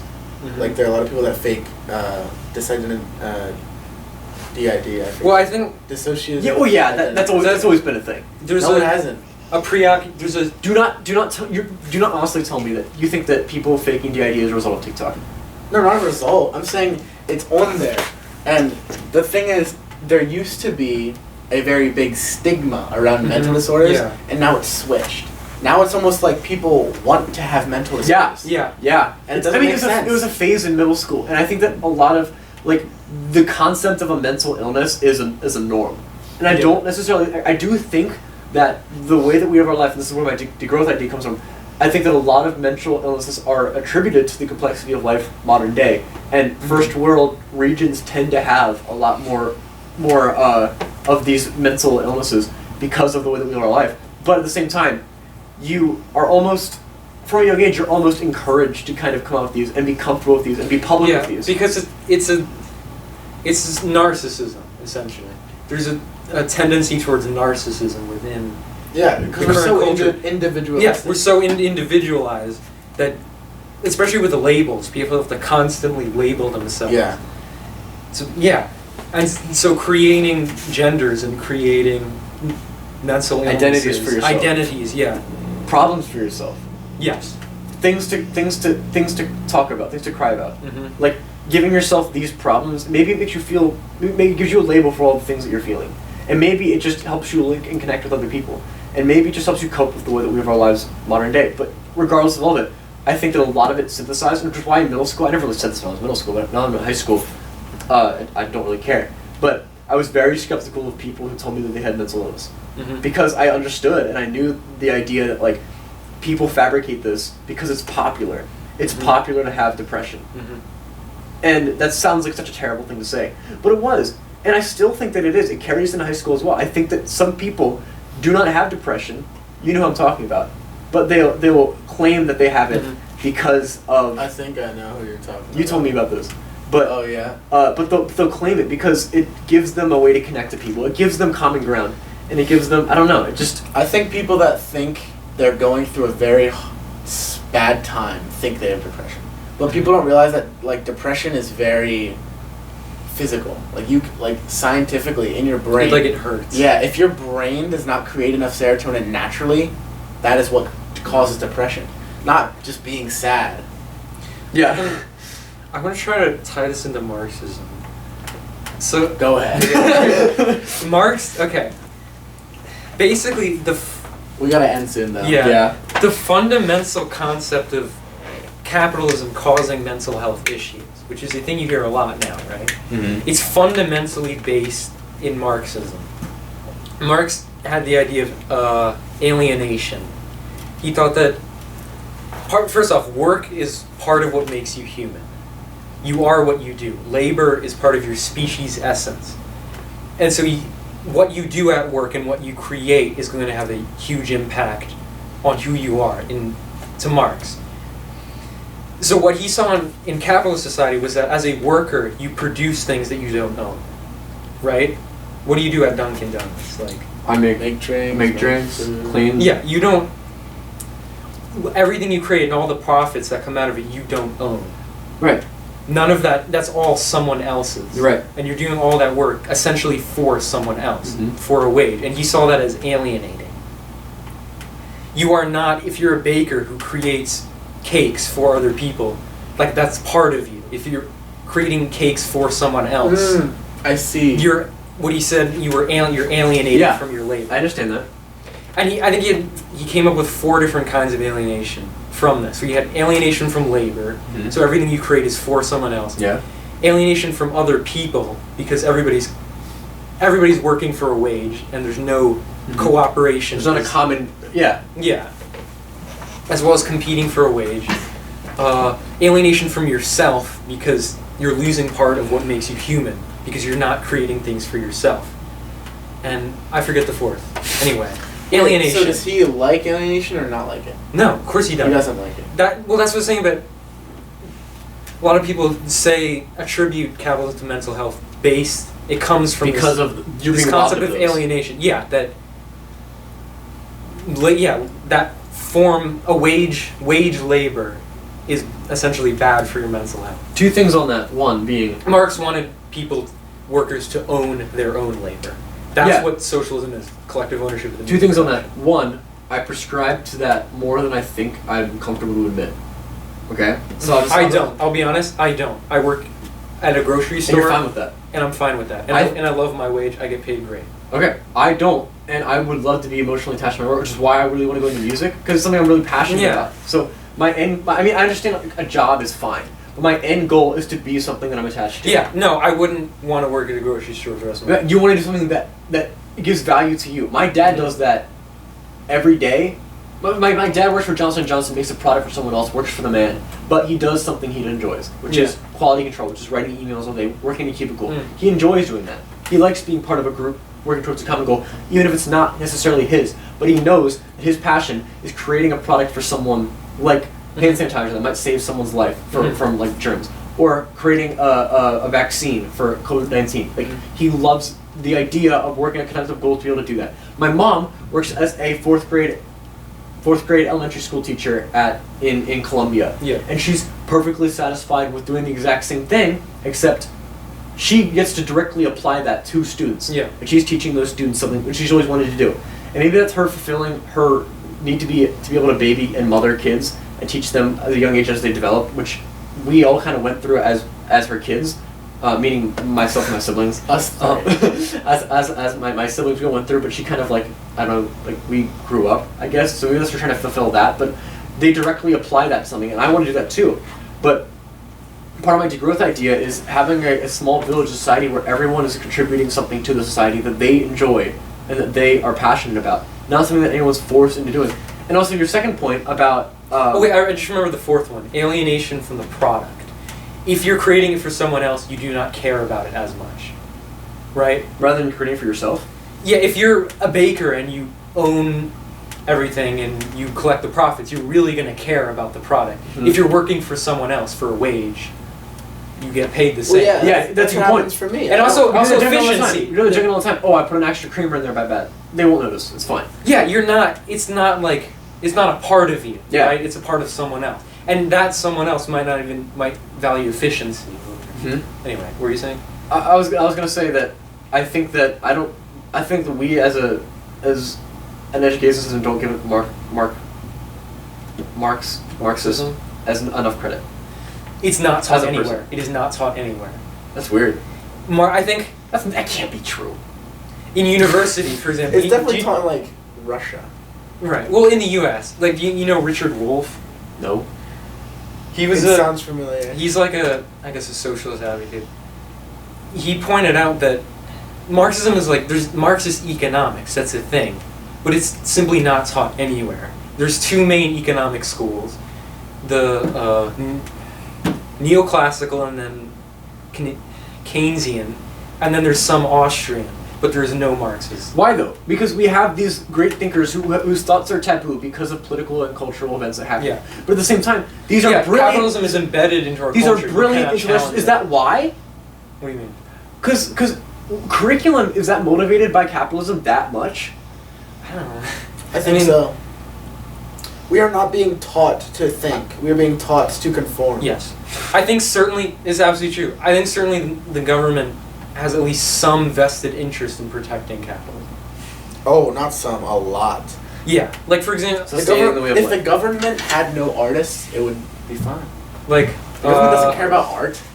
Yeah. It cares about keeping what it politicians has. get paid off. We know this. Yeah. They most certainly have at least some Yeah, vested That's interest. why I don't have as many hands in politics as I used to. Because I realize that no matter what I kind of do, it's out of my hands. Because where does Marxism end? It says you're going to need the workers to rise up and create their own state. Right. Not because it sees the state as inherently Does it see that as bourgeois. inevitable? It depends. It's actually complicated. Marx had the theory of dialectal materialism, that history sort of works in these sort of patterns, and the next logical step from capitalism would be socialism. But to an extent, you'd have to initiate a revolution. Mm-hmm. You couldn't just wait. So, in a sense, Marxism challenges the very foundations of, like, America. the Americas. I mean, yeah. So does Austrian economics does too, which is another very small one, but that's taught in some In way. Austria. Stop. As a wrap up to this, because we do have to. I gotta get home. Yeah, I gotta What do you have to do, Max? sleep. I have to sleep. I worked. Oh yeah, he works tomorrow at 6. Anyway, I want to say this, Jonah. You prompted me to be the most stimulated, Lovable boyfriend. the most stimulated I've been in months, and I benefit so much from the conversations we have because I always leave it asking questions, Mhm. and I always leave it curious to look up more stuff. Mhm. Yeah, and, me too. And that's why I value you as a person so much, and also Max does this all the time. I don't give him enough credit for this either, because like I said, you were the catalyst to my doubt in terms of religion.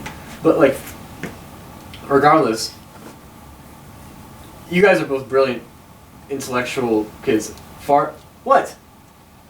Brilliant is far comparing to other people that I would call brilliant. Yeah. Within the confines of my life, and Yeah. people that I interact with, I would let me speak from the heart here. Yeah, Just take right, a right. freaking compliment. I think that for our age group, you two are very progetic. I think that you exceed the normal standards Progetic? Is that a word? I don't know. I don't know. I'm What sure What it are you is. What are you deriving it from? Yeah, what are you trying to say? We're ugly. Yeah. Progetic? You guys are like ugly and gross. No, but what do you like? Yeah. Progress? Is that No. What's the word? progenic? No. Prodigy. Oh, I don't think that. I don't. That Maybe- might be a word. savant? Can that be used as an adjective? Regardless, I think that Savantly. you guys are very smart Okay. and very clever, and I value the ideas that you contribute to my life. This is Jack. This is I just forgot. Dude, Oh my what? god. This is Our Jack. reunion! Yo, wait, can we rebrand Malgam? As Honestly, I will come to everyone if you rebrand. we could have a separate like segment where you come on like every other or every couple of times. Another Yeah. happy guest. Jack. I would definitely be open to having you on again. Yeah, no. This is like the best episode I feel personally. I feel like I've made the most progress from this episode. Just from learning about you guys and thinking about how I this just works. like this convo. I really Yeah, like it's it. kind of Yeah. it's dope. Anyway, if you guys don't know what Jack is, which a lot of you might not, I mean, we'll tell you. Jack was a little ditty, a little band. We made a band in middle school. For an English language project. Yeah, and it was supposed to raise money that we forgot to donate. No. Yeah, we forgot to donate. That's what we did. That's what we did. Yeah, I forgot. Like, we made like $34. We went to Central Market in Lancaster City and we played for like an hour. Yeah. It was raining. Marching euphonium, trombone, and trumpet, and we all played for like half an hour. We made a couple bucks, and then we split it amongst ourselves, and we were supposed to donate it for the project. Well, no, we didn't split it right away. Took it all. We were gonna donate it. We forgot. You know what I mean? Yeah. We forgot like a year later, and then Jonah he was had like, all this money in his case, and he was like, "Guys, I have all this money." We were like, "Okay, let's split it." Yeah, just split it. We're bad people. So we're Jack. And it was because Jewish, atheist, Christian. It all comes full circle. Oh my God. Back to religion. All right, see you guys. Bye.